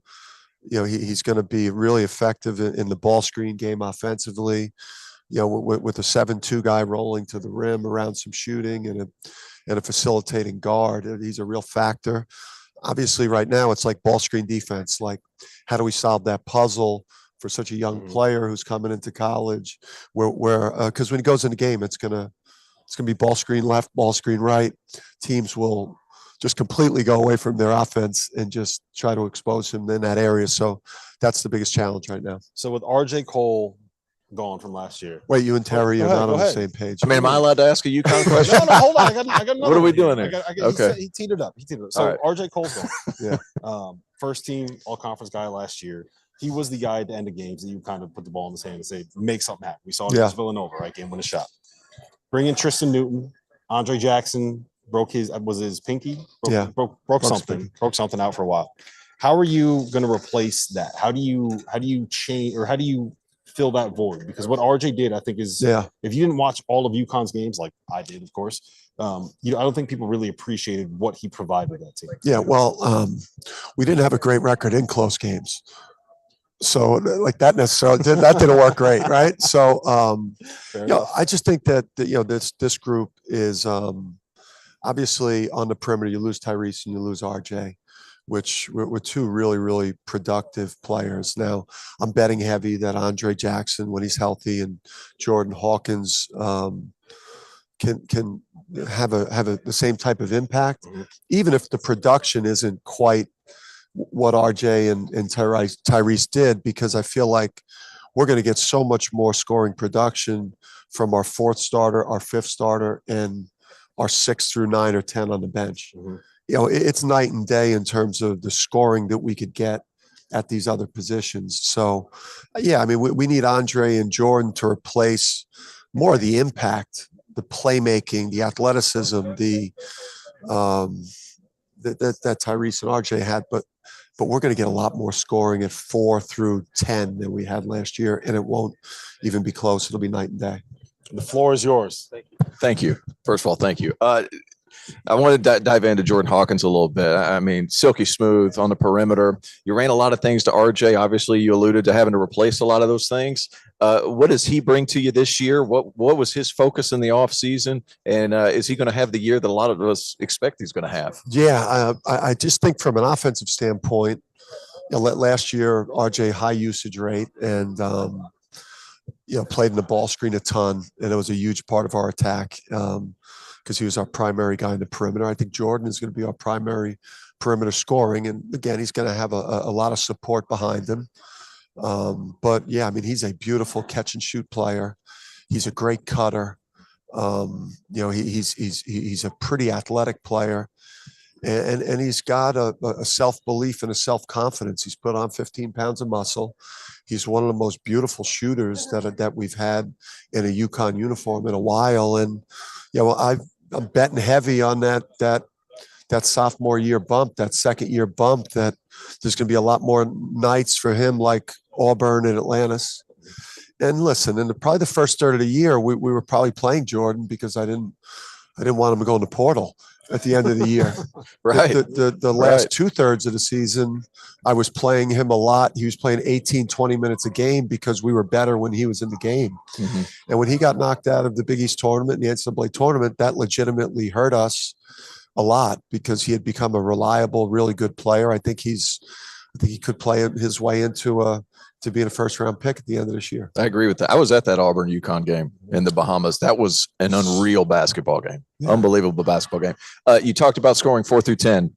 Naheem Alinye, I mean, sporadic at times, but when he's hitting shots, I mean, he brings a different element to you off the bench. Yeah, good player. Really good player. Becomes. You knew he had to ask about the. That's all I got. That's all I got. That's all I got. So you can ask the rest of the questions if you want to. Yeah, we don't. That's all we have too, right? I don't think we have any other guy. Yeah, no, he'll be good for us. Really good. Obviously, with Andre out, puts you in a position where you're not losing as much sleep, because we did bring in some veteran transfer players, but he's a two-way player. He's physical. He's more athletic than I think. He's kind of looked. I think from a defensive standpoint, we get after people a little bit more, so he may flash a little bit more at that end of the court. He's a little bit better with the ball, I think, than he's shown, and I think he's going to be a solid double-figure scorer for us this year. Alex Caravan, last guy that I want to ask you about. freshman coming in. He redshirted second semester last year. Yeah. There's been some buzz. The guy can shoot it, right? He can play a lot of different positions. He fills a role and checks a box that I think every team needs. Yeah, I'm smiling. I'm smiling.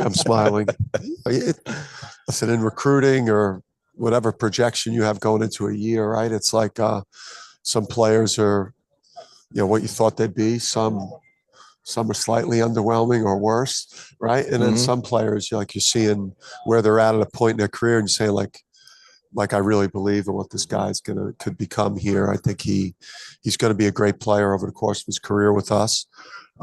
He's put himself in a position where he's got a real chance to start at the 4.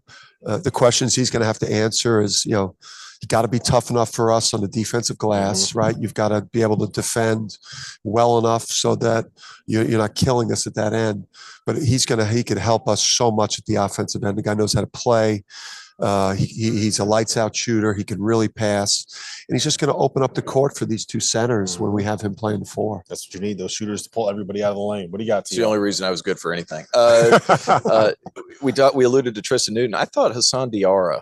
I thought that was a sneaky little pickup there. He wasn't a huge producer at Texas A&M, but he's a mentality guy, right? Yeah. Like he's a toughness kid. He fits kind of what you're about. He fits what we're about. He fits the Big East. Yeah, bingo. Probably fits the Big East better than the SEC. And he played really well late in the year. When we went back and started watching his synergy when he went to portal, that was a big deal. And listen, for Tristan or for Hassan, to replace a first-team all-conference player who absolutely squeezed the lemon on his senior year in terms of how well he played, to expect one of those guys to be as good as RJ was is not realistic. Right. But the combination of both at that position could potentially give us more or as much as we got out of that position last year in terms of the starter and maybe the backup. So the thing I like about that combo is that they can both kind of play on the ball. They can both be guys that play off the ball. They can go both kind of facilitate. They can also both go score if you need them to go get a bucket, right? Yeah. Tristan can shoot it and space the floor a little bit. So no doubt, it gives you a little bit more versatility in terms of how you can play. It does. And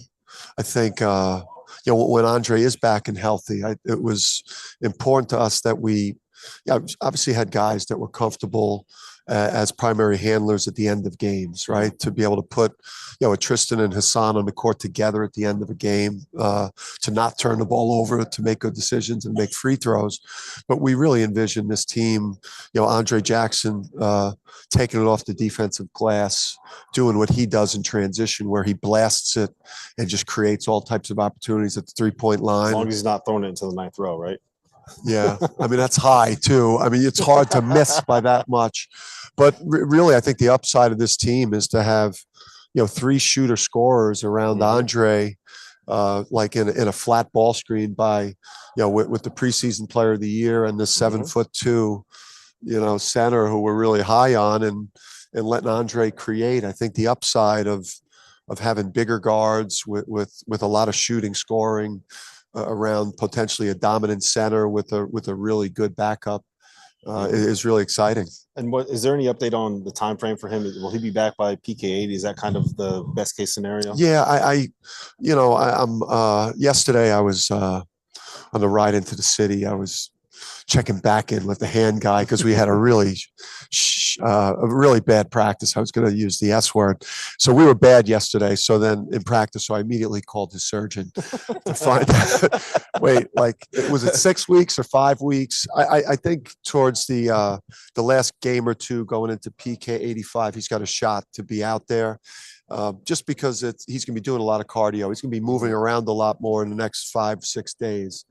And he's such a unique player. And I do think we're going to really turn him loose this year and let him just fly around the court and make all types of plays and really unleash him this year. I can't wait. He'll be able to keep him in shape if it's a broken hand as opposed to a broken foot, right? Yeah, no doubt. He's going to be able to keep going. And underrated the way he closed the season. Yeah. I think you look at his assist to turnover, like the last 7 or 8 games, he really reeled it in. It's when he compounds the mistakes that we have to stop the game and get him out. But hopefully his growth as a player and what he did the last several games will bleed into the season. Well, listen, I appreciate the time. I hope you have all over the locker room. Jordan Hawkins was not on the preseason All Big East team. Yeah, right? I needle people. I needle them on that. Yeah, so Tyrese Martin wasn't preseason first team All Big East, became the only player drafted last season, right? James Bouknight wasn't preseason first team All Big East, became a lottery pick. Jordan Hawkins, next one there, right? Yeah, no doubt. I think him and Andre. Listen, we have the best player in the league returning, and I'm betting heavy that those other two guys are all conference level players. If that plays out, then we just had a great year. Yeah, I'm in. Yes, Coach. All right, fellas. Thanks Appreciate so you much. guys. Great to see you as always. All right, fellas. You can just roll out. There's nothing fancy here. This is how we do it. Chuck the deuces and get out of here. I like it. See ya. All right. Is that you want to get Kaluma? Arthur? You want to come on? Yeah. Come on, man. Join now. Hey, you're the only guy with Jordans with the suit. I respect it. Yeah. I respect that Sit a down, lot. man. Bringing Mic him is in. hot. We're live. How you doing? Arthur Kaluma, Go ahead. Creighton Blue Jay. Grab that mic. What's going on, man? How you doing? I'm doing good, sir. How are you? I'm great. Good. Great. He hit you with a sir. Yeah, I got a sir. He hit you with a sir. I sir. like that. That's a Midwest out. Midwest out. I'm from the South. We do the same thing. It's not a big deal. So we got to talk about your team, man. A lot of expectations. What's your thoughts coming into the season? Where do you guys rank? What are the goals for this Creighton team? Some of our goals are just trying to get together and play as a team. You know, we have a lot of talent on our team. Just being able to make sure everybody gets the right touches in the right places and plays the right basketball. Let's talk about your shooting, right? I talked with Coach McDermott in the offseason, and what he basically said, I think you finished 27% from three, and what he basically said was Arthur Bloom is not a 27% three-point shooter, right? Yeah. Is he right about that? He's definitely right about that. But, I mean, I've been putting in a lot of work on the offseason, just making sure I get the right shots every single day, making sure my mechanics are correct. And you're definitely going to see an improvement in that. Yeah, that's a guarantee right there, folks. It's a guarantee. Guaranteed, especially as many guys as you have that can get you open shots, right? Like you're one of the best isolation creators in this league. The fact that I'm gonna get to these guards real quick. Trey Alexander, Ryan Nembhard. Nembhard was out. I want to ask you about Alexander because I feel like he benefited a lot from that extra time at the point guard position. Did you see a pretty big improvement from him? The stats say yes, but as a teammate, did you see a lot of improvement? I mean, definitely. I mean, growing up playing against Trey, he's always been a dog. So dog, straight dog. But I mean, he's a great player. He makes the right reads. He's a very efficient scorer. I mean, he's going to be a very main piece on this team. Did you know he had all that point guard stuff in his locker? Did you know that he can you can put him at the point? Because a lot of we're watching from the outside, we don't see it in practice, right? When Nembhard goes down, we're like, oh man, what's going to happen to Creighton? You just slide Trey over there and boom, like nothing. Definitely. I mean, I grew up playing basketball against Trey, and his main position was point guard. Right. I mean, he's always been a really nice player. I mean, solid head on his shoulders, makes the right reads. Great to have him on the team for it. One of the things that stands out when you watch Creighton is I think offense, and that's not what I should be thinking about. You guys had the best defense in the league, according to KenPom, if I'm not going crazy and my mind serves me correctly. One of the reasons is you're a good defender. All the guys on the perimeter are good defenders. Kalkbrenner cleans a lot of stuff up if there is a mistake. How nice is it to be able to get out, pressure the opposing team's offense, and then you could just rely on my man back in the back. Definitely. I mean, that's always part of our game plan, just funnel him to Kalkbrenner and he'll just clean up the rest.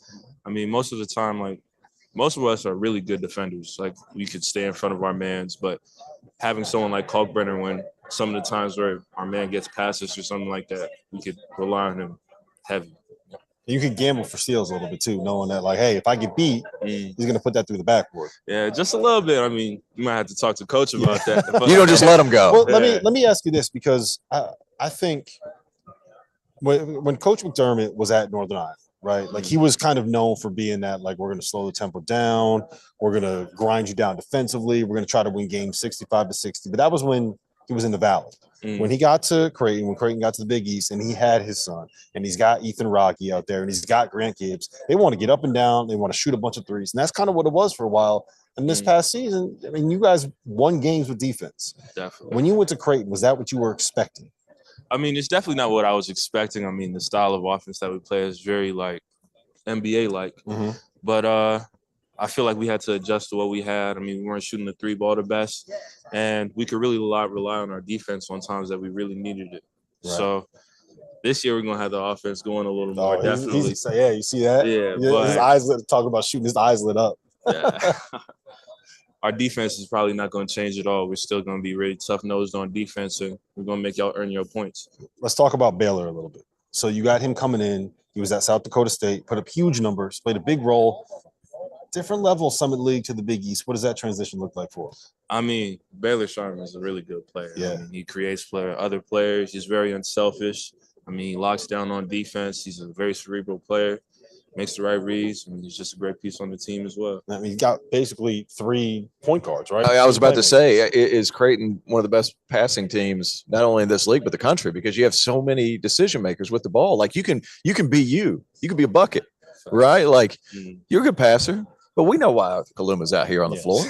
He's out here to get buckets and then play good enough defense to let Kalkbrenner block him. You know what I mean? Like, But in all seriousness, I mean, that's a luxury. You guys pass the ball tremendously well, and being the scorer, I mean, that's big time. Definitely. Yeah. I mean, I feel like we have a lot of threats on the court. So, I mean, you just got to pick your poison.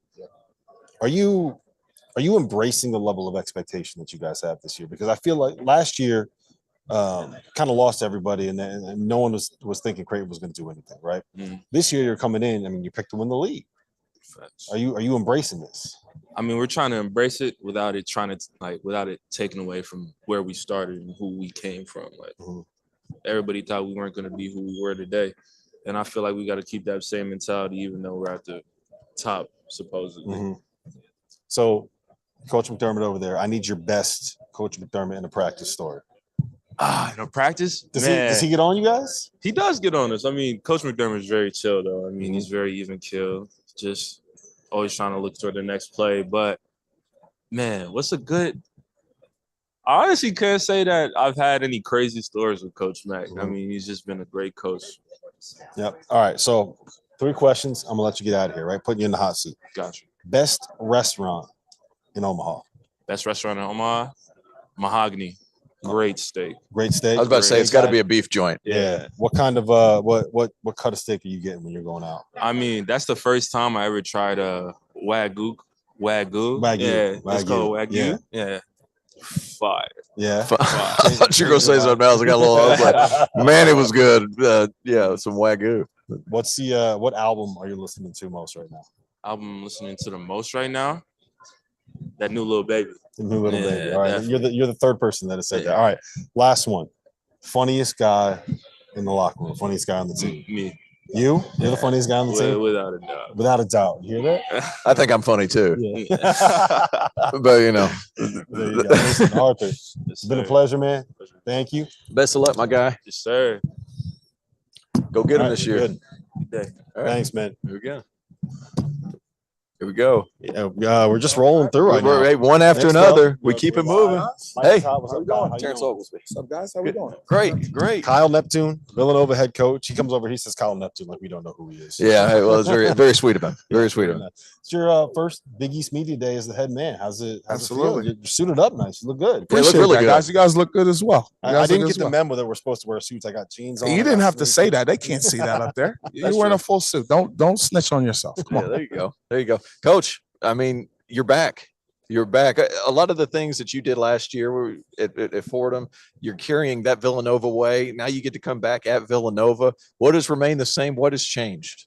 Well, I think last year at Fordham, it was a great time for me being put in a spot. It was completely different. And completely different in a good way because it gave me a chance to be in a situation that was in a way, in terms of a university, a lot like Villanova in terms of the education, right? In terms of the type of person that they like to be on that campus, but a lot of ways completely different in terms of just the basketball program and just honestly where it was, right? And having a chance to have to build something up and work with the athletic director and the president to change the narrative at Fordham was a great challenge, and it was really gratifying. And then coming back here, because of that experience, you realize how fortunate you've been all these years at Villanova, having that infrastructure already in place. So that's my biggest takeaway is how lucky we all are here at Villanova to have this type of infrastructure and cohesiveness. So take me through how you found out that one, Jay Wright's retiring, and did you have any inkling before this was happening? It was something that could. Like this could be the way that it went this offseason? So, the last couple of years with Coach Wright, it was some part of the season where it was, he always, I might retire. Or legitimately the last 3 to 5 years that I was with him. And nobody took him serious. Yeah, right. Exactly. February, man. We know. Exactly. I want to retire too. Right. Yeah. Whatever. You're going to retire. You're the best coach. To me, he's the best college basketball coach of the last 10 years. He's coming off of national championships, Final Fours. I'm like, this guy's he's not going to retire. Like, whatever. So, you maybe hear little whispers here and there, but, for me, I'm like, all right, whatever. It's not going to happen. Legitimately, not till the day that I was announced that I actually truly believe 100% that it was going to happen. So, I was just as in shock as everybody else. How'd you find out? Mark Jackson, the athletic director, called me, asked me to come in for an interview. And as you guys know, like if the way they just chose to do it, they kept it in house for a long, long time. And I actually got announced the same day that I interviewed. Wow. Mm-hmm.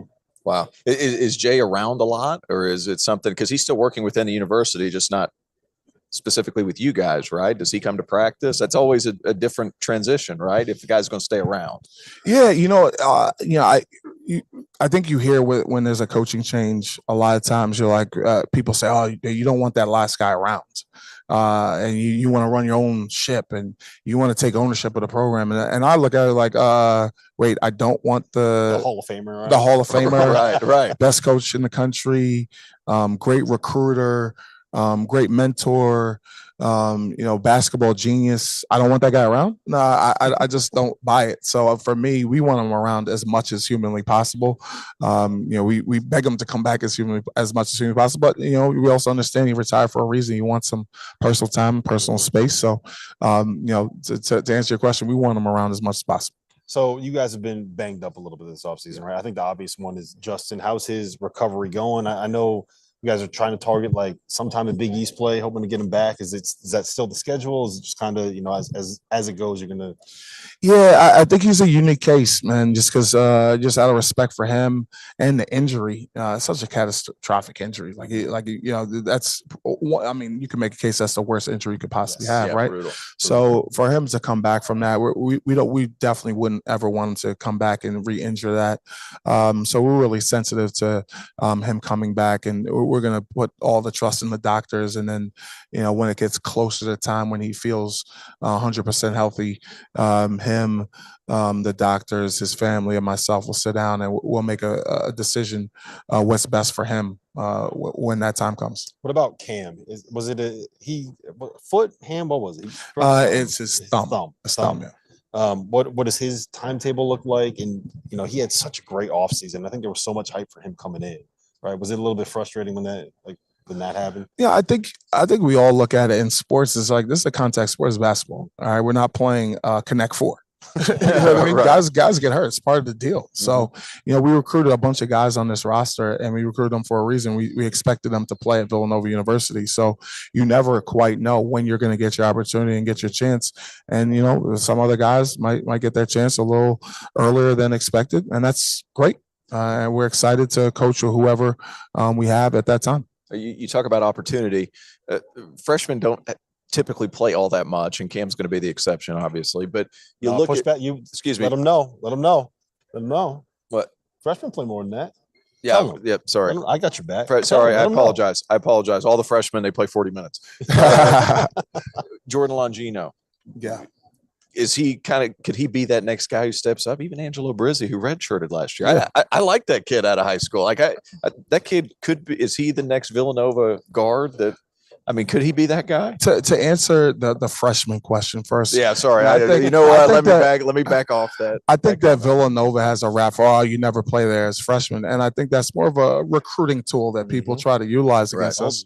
Yeah, I'll throw my tongue over my shoulder and shut up now. But I'll say, if you go back and you start thinking about freshmen who've played significant minutes, let's go back and think about it. Jalen Brunson, Jeremiah Robinson-Earl, Justin Moore. What a horrible question by me. Right? What a terrible question. Keep going back. Amari Spellman. Yeah, Amari Spellman. Like we've gotten, and then you just keep going back. There's guys who have played significant minutes. So we got a lot of guys who play significant minutes as freshmen. So I know this because I made the same mistake to ask him that same question. Well, I'm thinking 30 minutes, but sure, 30 minutes. Yep, freshmen are good. All right. So who what could was be the the next guy one? that could take the? Who could be the guy that could take the step? I apologize, Coach. I No, should be better about no, that, no, especially no, when I we're get it. live and you got guys watching. I So I get it. apologize. I about get that. it. I get it. I think that for us, we have 3 guys coming back, and Caleb Daniels, Eric Dixon, and Brandon Slater, who've either been a starter or Caleb Daniels pretty much a starter. He played Right. starters minutes last year, and those guys come back off a Final Four team, but also coming with a wealth of experience in college basketball.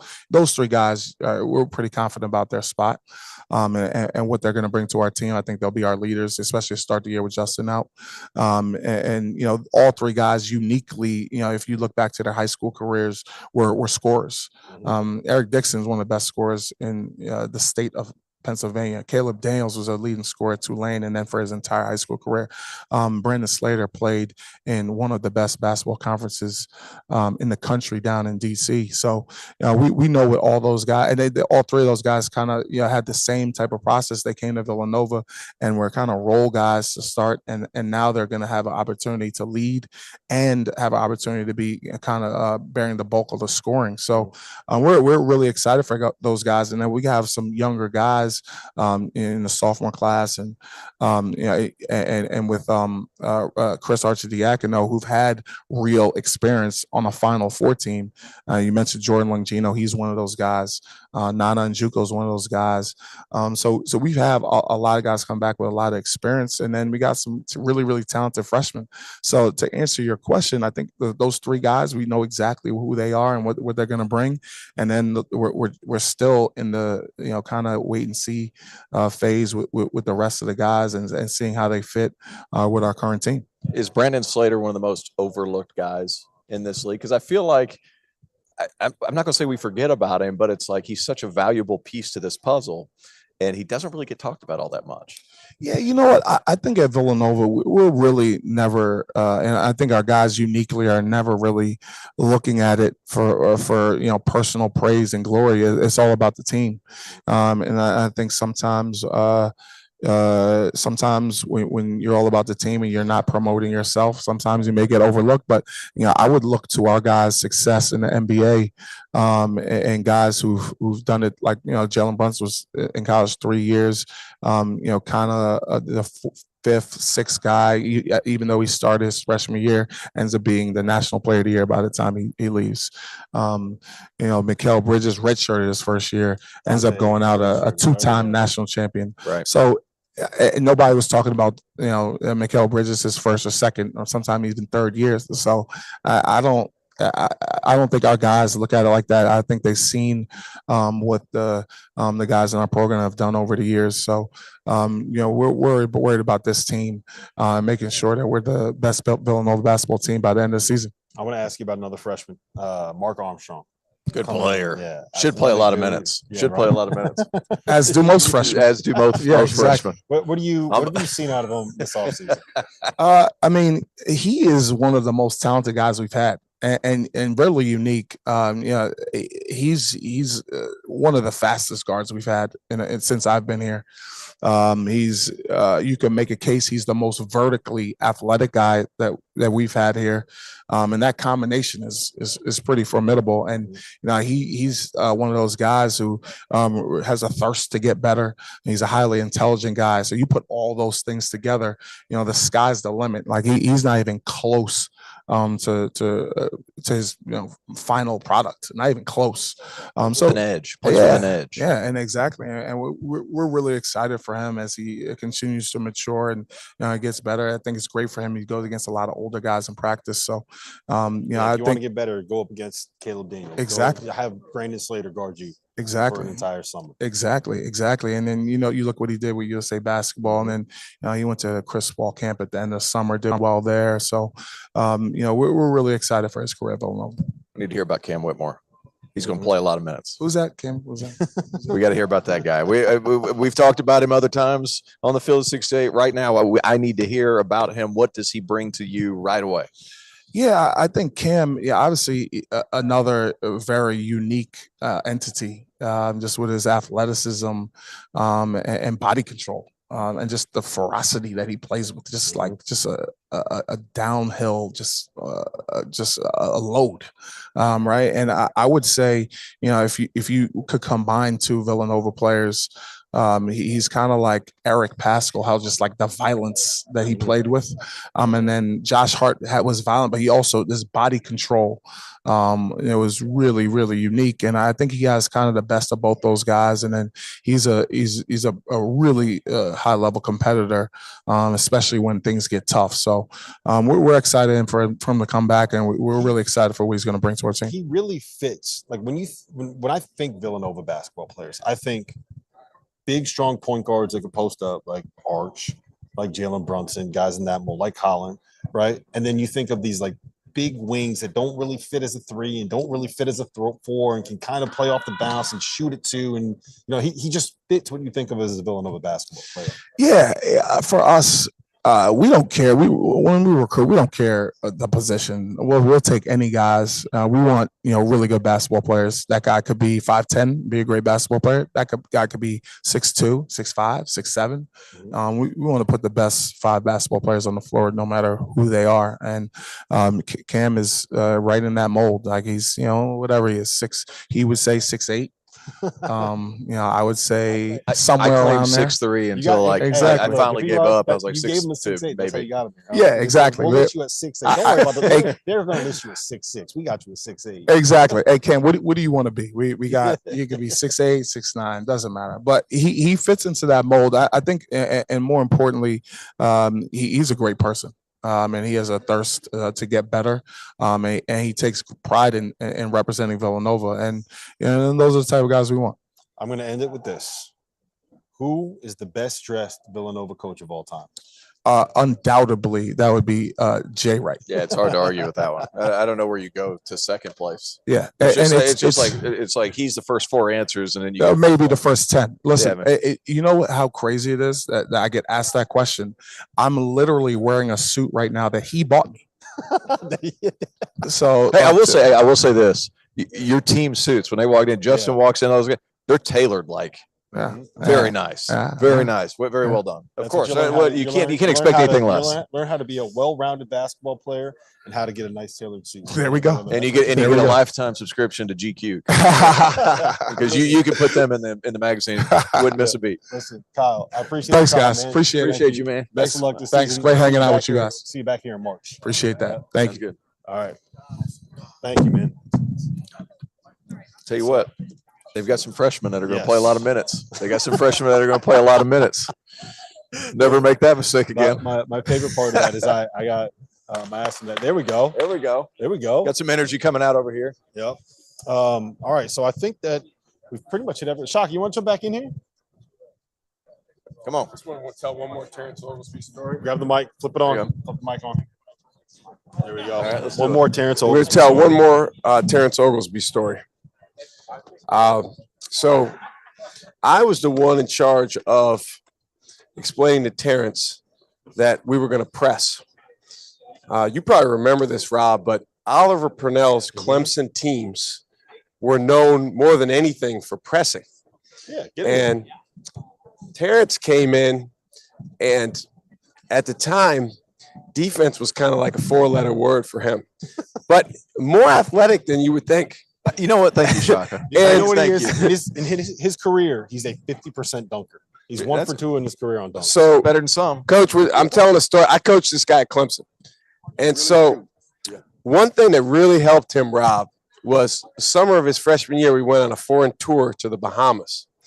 And we played, sometimes you go on a foreign tour to the Bahamas, like the teams you play are not very good. And so we're pressing, and we're in our full court man-to-man press. And Terrence is out there like turning guys over and getting steals and going to hit threes. So I think that really was a springboard for him. And after that, he thought of himself as a defensive player. Lockdown. Hardly that. That was a reoccurring theme. Hey, T, will you please play defense? Yeah. It's more of a suggestion than anything else. I gave it a good effort. You got better. You got better. There you Thank you, guys. Appreciate it, Shaka. Shaka, good to see you, baby. Now we got Providence head coach Ed Cooley here. Ed, what's going on, man? How you doing? Great to see you, Coach. Always a pleasure. Always a pleasure. A couple weeks ago, Naismith in Atlanta. Got to see him, chatted up a little bit. He can hit a golf ball, but the wind was real strong that day. Wind was real strong that day. Can you break down T.O.'s golf game? He didn't get a chance to see it enough, but I'll bet it's pretty good. If it's like his jump shot is smooth. It's not. We're shooting mid-90s if we're lucky. Coach, great to have you. Oh, you brought your entire team here. Yeah, just about. The thing is, so we have 8 new players. We have 3 returners: Ed Croswell, Jared Bynum, and Alan Breed.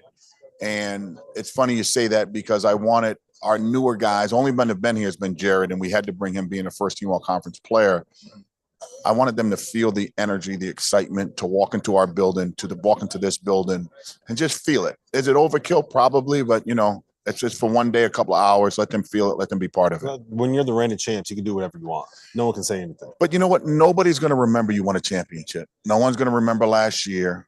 We got to make new memories, different group, and it's been a challenge. I mean, right now in college basketball and all of college sport, we're going to either build teams or build teams, to build programs, and hopefully the culture of the program's intact. So we're building our team. We got a way to go, but I like our pieces. I like my team. We're just not where we need to be yet. Let's talk about some of those new guys. We had Bryce on with us earlier. Ben Bentel, LaDante Hinton. Like, he just feels like that kind of big wing that not really a 4, not really a 3, just kind of scores, just out there. A guy. I think he is one of the more interesting prospects in the Big East with respect to they don't know who he is, but we'll definitely find out who he is. Right. He's got it. He can score it. He can pass it. He can rebound. He can defend. He's one of those hybrid players that the game has emerged to, and I'm glad that we're going to have him to work with because he's a good person, great person, and he's really emerging. His confidence, he's got to know he's a good player. We've all played and whatever level, yet when you know, and I know he's going to be a hell of a player in the Big East. And he said something really interesting to Rob and I. He said, the good thing is we have Jared here. If I have a question, I can go straight to him. There's not a whole lot of continuity from last year, just him. Right. But he's kind of your standard bearer, along with those other 2, obviously, that you referenced. But having a guy like that at arguably your most important position, how important is that for your culture and moving forward into this really season? Important. Jared going on his 4th year with us, knows he'll finish my sentence. He'll know what we need and what we want. And I always tell him, being that leader, you got to know when we need something, when we need a basket. You got to love up your teammates and know their strength. Know my strength as the head coach, know our strength as a culture, as an organization. And Jared's mastered that, and I think he's poised to have a great season. When you go in the transfer portal, and you and I talked about this in Atlanta, but I think it's a pretty interesting piece. That's the reason I bring it up. You bring in Moore from LaSalle, who's at Indiana. You bring in Hopkins. You bring in Devin Carter from South Carolina. All these guys, they fit. The puzzle pieces fit as far as their playing style. Devin Carter, excellent defender, gets to the rim. Noah Locke, excellent three-point shooter, has been a 40-plus guy every year he's been there. And then you have other pieces around him. They all just fit really well. Is that part of kind of the scheme going into each offseason? Do these pieces fit, or is it like, we'll make it work, we'll get the best players we can? We're definitely not just going to recruit guys to recruit guys. Right. I believe in fit. I believe in character. Do you fit us? And I think our staff, and I praise our staff a lot because of you're the head coach, you get a lot of the attention, you get the credit, and that's the job. The credit goes to Jeff Battle, Ivan Thomas, Brian Blaney. They've been incredible. We're going on our 8th season together. Brian Blaney's going on his 15th season with me as an assistant coach. And those guys have been valuable because they know what works. And when I work with Coach Skinner, he always say, recruit somebody that can play for me, not play at Boston College. Right. And I've taken that philosophy. A lot of people could go to Providence, but who can play for Ed? And I think we've done a good job identifying the type of DNA that will work well with us. Ed Croswell last year, if you look at his per minute numbers, right, they were as good, if not better than Nate Watson. He's going to have to play a lot more minutes this year. It's not going to be short little bursts. What have you seen out of him? Because Nate, that's a big hole. That's a big hole for us. And we played through Nate a lot, Ed, as I'm trying to tell him, progress. You'll get there. You're not going to be there today. Let's get there over time. I bet Ed Croswell won 8 or 10 games for us. He came in and just changed the game. Do we change that role? do we change that role for him because he was so good in it? Right. He and Jared came off the bench and was great, exceptional. Mhm. So we're going to need Ed to really step up, and we're going to need him to lead, and we're going to need him to be productive. You guys last season, best in the country at winning close games. Best in the country at finding a way to get it done down the stretch.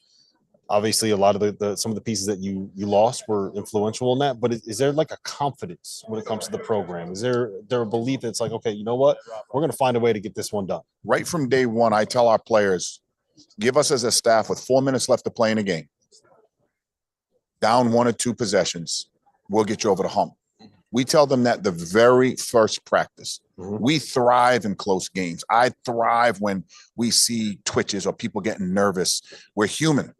Some people can thrive in that heavy heat seat. Some people can't. So we want to be in close games. That's what we practice. We put 4 minutes on the clock to start practice. 4 minutes, tie score, 4 minutes down 4, 4 minutes up 4. What are we doing? You got to get to what we're doing in order to win close games. And you got to get a little bit lucky because that was our theme the whole year. Providence College is lucky. And you know what? Blame Jeff Coburn for that one. We all have been lucky from day one. The fact that we're sitting here together, we're all lucky. Yep. Coach, you're being summoned. I appreciate it, Appreciate man. you, Best of baby. luck this Thank you so season. much. Thank you. Appreciate you. See you. Thank you, baby. So we're over here. Okay. Thank you, All right. guys. Thank All right, you. family. Much love. Thank you. Appreciate you. Thank you. All right, we got 8 minutes left here. Wow. It flies went quick. by. It went quick. Flies by. We have one guy after another. I mean, it's been great. I think one thing that stands out above anything else, Rob, and I think you'll agree with this, is how deep this conference is. Yes. Like from top to bottom. You look at Ed Cooley, you look at Hurley at UConn, all the guys that they're bringing in. I mean, the talent's as good as it's been. I mean, you tell me. You tell me. I've been a Big East guy for what, 2 years now? Second year of being a huge Big East guy. You tell me how the talent level of this conference right now in the new Big East. Val Akerman talked about it. So where does it rank in the 10 years that it's been the quote unquote new Big East that she referenced? I'm not sure if the talent level is going to ever be as good as what the Big East was like in the late 2000s, right? When you had 3 number 1 seeds, when you had Jim Calhoun's UConn, right, when you had Pitt being as good as they were and Syracuse being as good as they were. I'll tell you this though, I think that this is as deep and as balanced as you're going to find in the 10 years. In the 10 years, yeah, like look, or period. There's you can go down the list of teams in this conference. There's dudes on Depaul. There's dudes on Depaul. There's dudes on Depaul. Georgetown. There's wow. You go down the list, and I do think that we can get.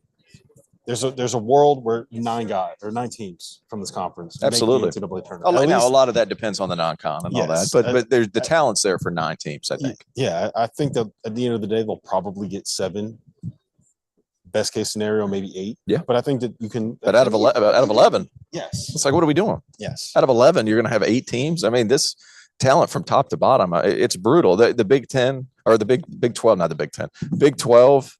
If we're going to talk about depth of conference, top to bottom, that has to be there. Big East has to be right there with it, as far as top to bottom talent. So, which team are you most excited to see? You know what? There's a lot into that question. I'm excited to see the puzzle pieces of Providence because Ed was just here. I'm excited to see how Sean Miller's Xavier team goes in year 1 with a lot of talent. And then obviously Kyle Neptune in year 1, that's going to be pretty significant because how's he going to be able to carry over what Jay Wright has done for all these years? Now, a lot of that's going to be ready-made for him because he's got some older players, Brandon Slater, Justin Moore, Caleb Daniels, guys that have been doing it for a while. How's he going to do with those freshmen that are going to play a ton of minutes? That's a big question. Those freshmen that are going to play a ton of minutes, that's a big question. Yeah, I think to me the key to this entire conference, right, is going to end up being Justin Moore. Absolutely. Like, when does he come back? If and who is he when he comes back? That's right. And it's literally the worst, probably the worst injury that you could have. What I will say about it is this: is like Justin is not a guy whose game is built on explosiveness, right? He's not someone where if he is, it's kind of there's a lot of strength, there's a lot of power in his game. There's a lot of I don't know if finesse is the right word, but it's not like he's relying on blowing past you and jumping over you and dunking on 3 people to be able to win be able to score. It's Right, like, right. okay, how do I create space and make this shot? That's what Cam Okay, Whitmore how can do I do. get Yeah, how do right. I get to my spot? And a lot of that is a result of the fact that like he's just like everybody on that Villanova team is a bulldozer for the record. Like they have their strength and conditioning coach. Should get paid double. Should get paid double. I mean, he does a terrific job with all those guys, and even the wiry guys like a Brandon Slater. Like that's somebody who his strength, he can guard so many different positions, and they put him down on the block, and they don't, and opposing teams don't really get that far with him. So they do an excellent job. But that carryover, I think this year you're going to see a lot of the Jay Wright carryover. I think in 2 to 3 years we're really going to be able to find out who Kyle Neptune is. Yep. And what kind of coach he is. I think he's going to continue to be able to get those. I tell you what, he looks sharp, but even that was a Jay Wright hand-me-down. Yeah. Even he admitted to it. So one quick programming note: we are waiting for Patrick Ewing. That's how we're going to end the show with the big fella. They are taking a picture right now. So as soon as we get him, it'll be quick, but we're going to get him on here because it's Patrick Ewing. Yeah, got to get Patrick Ewing, and we got to talk about some of the guys we brought in. Then we also got to ask him if he remembers me talking to his wife at the club, him and his wife, and asking him why he didn't have any dance moves, but that's not important. Yeah, that happened. But he's got some different guys too. He made a terrific hire in Kevin Nickelberry.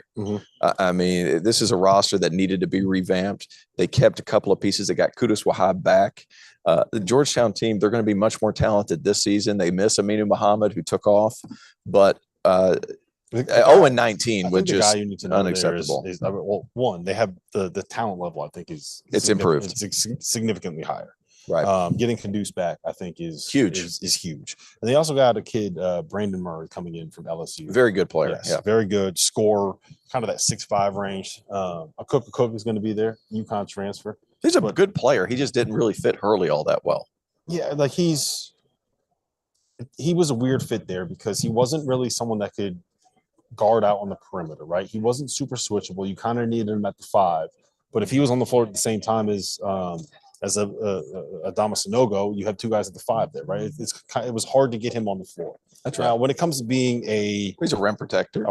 He can space the floor a little bit. A guy that can shoot it, like he can do those things. He can do those things really, really well. All right, so let's talk about the preseason all Big East teams. Let's do it. Who is do you think Adama is fair? Is that who you want? That's who I had. Yeah. I mean, it only makes sense. He's a beast on the glass. He takes care of all the little things. Let me pull mine up real quick. To me, that's a no-brainer. I mean, he's been so wildly productive his entire time in college. On my first team, I have Kalkbrenner, who I think is going to be the runner-up, or would have been my runner-up for Player of the Year. Caleb Daniels, I think, is going to have to take the necessary bump. He's going to do that. And then Posh Alexander, who we spoke to, and obviously Jared Bynum. Yeah, I think Jared Bynum is. I have Jeremy written down because we didn't really talk about him much. I don't feel like he got enough due. But it's also kind of like that's who he is, right? He's going to be the guy that makes a big shot. He's going to be the guy that makes a big play. He's going to have that presence, but it's not. He doesn't pop the way that like a Posh Alexander pops. So here we go. We got the big fella coming in. Yeah. How you doing, man? How you doing? What's going on? Yep. Grab the mic. Let's turn that mic on. Yep. Coach Ewing, how you doing, sir? I'm good. Y'all keep putting me in these little chairs. Yeah, I was about to say we got to get you something a little bigger. I know a little bigger, but it is what it is. We get you something for your niece. I need it. I need ice. Bengay? Yeah, I need it. I remember. I didn't know if you did or not. You just made his. Hey, look. Hey, Pat, look. I was like, man, I hope I don't do anything embarrassing. And there's you sitting over there in the crowd. I was like, I gotta go say something. Brought over the man. He had it in his pocket. I did. Well, my buddy had tore his labrum, so he's like, hey, can you hold on to this right here? I am in the club holding some Bengay in my pocket. I had to help my man out. There wasn't a whole lot of dance moves happening. I didn't know how funny you thought it was, but your wife thought it was funny. All right, well, good. That made me a little nervous. Hey, great to see you. It was great to see you. Great to see y'all. Let's talk a little bit about this team that you got. Got 9 new faces coming in, right? What are you expecting out of some of these new guys? What are you hoping to get out of someone like we were just talking about him before you sit down, Brandon Murray? I'm expecting a lot out of Brandon Murray. He is an elite scorer. He can score at all 3 levels. He's a very good defender. He has size. We expect a lot out of him. Kudus Wahab leaves for a year, comes back home, baby. He comes back home. You brought him back, coach. He's a prodigal son that came back home. That's right. No, he had 2 very good years for us. Freshman year, he didn't play a lot, but he played. Sophomore year, he had a great sophomore year. I thought he improved. Then he left, decided that the grass was greener. But I'm happy that he's back. I think that we missed his presence last year, a guy that you can throw the ball into and he can get you a double-double. So I'm very happy that he's back. So I got to ask you this. I saw the video of your players trying to name some of your teammates for the Knicks, played in this building right here. When you're watching that, does it kind of leave like does your age kind of look? Yes. You don't know who Gerald Wilkins is. Okay, I can understand that. How do you not? Mark Jackson? Jackson, Charles Oakley, John Starks, and even Jordan Riley, who is from New York. Right. He didn't know some of those guys. But yes, it aged me. I felt real old for a second there. But I also feel age is not but a number. Yeah. But no, it was funny. It cracked me up. We got a lot of hits on social media from that. I take my hat off to Diana. She did an outstanding job in putting that together. It was her baby, so I praise her. Dante Harris comes back. Yeah, Dante Harris comes back. Was a big time scorer for you. Now you got more pieces around him.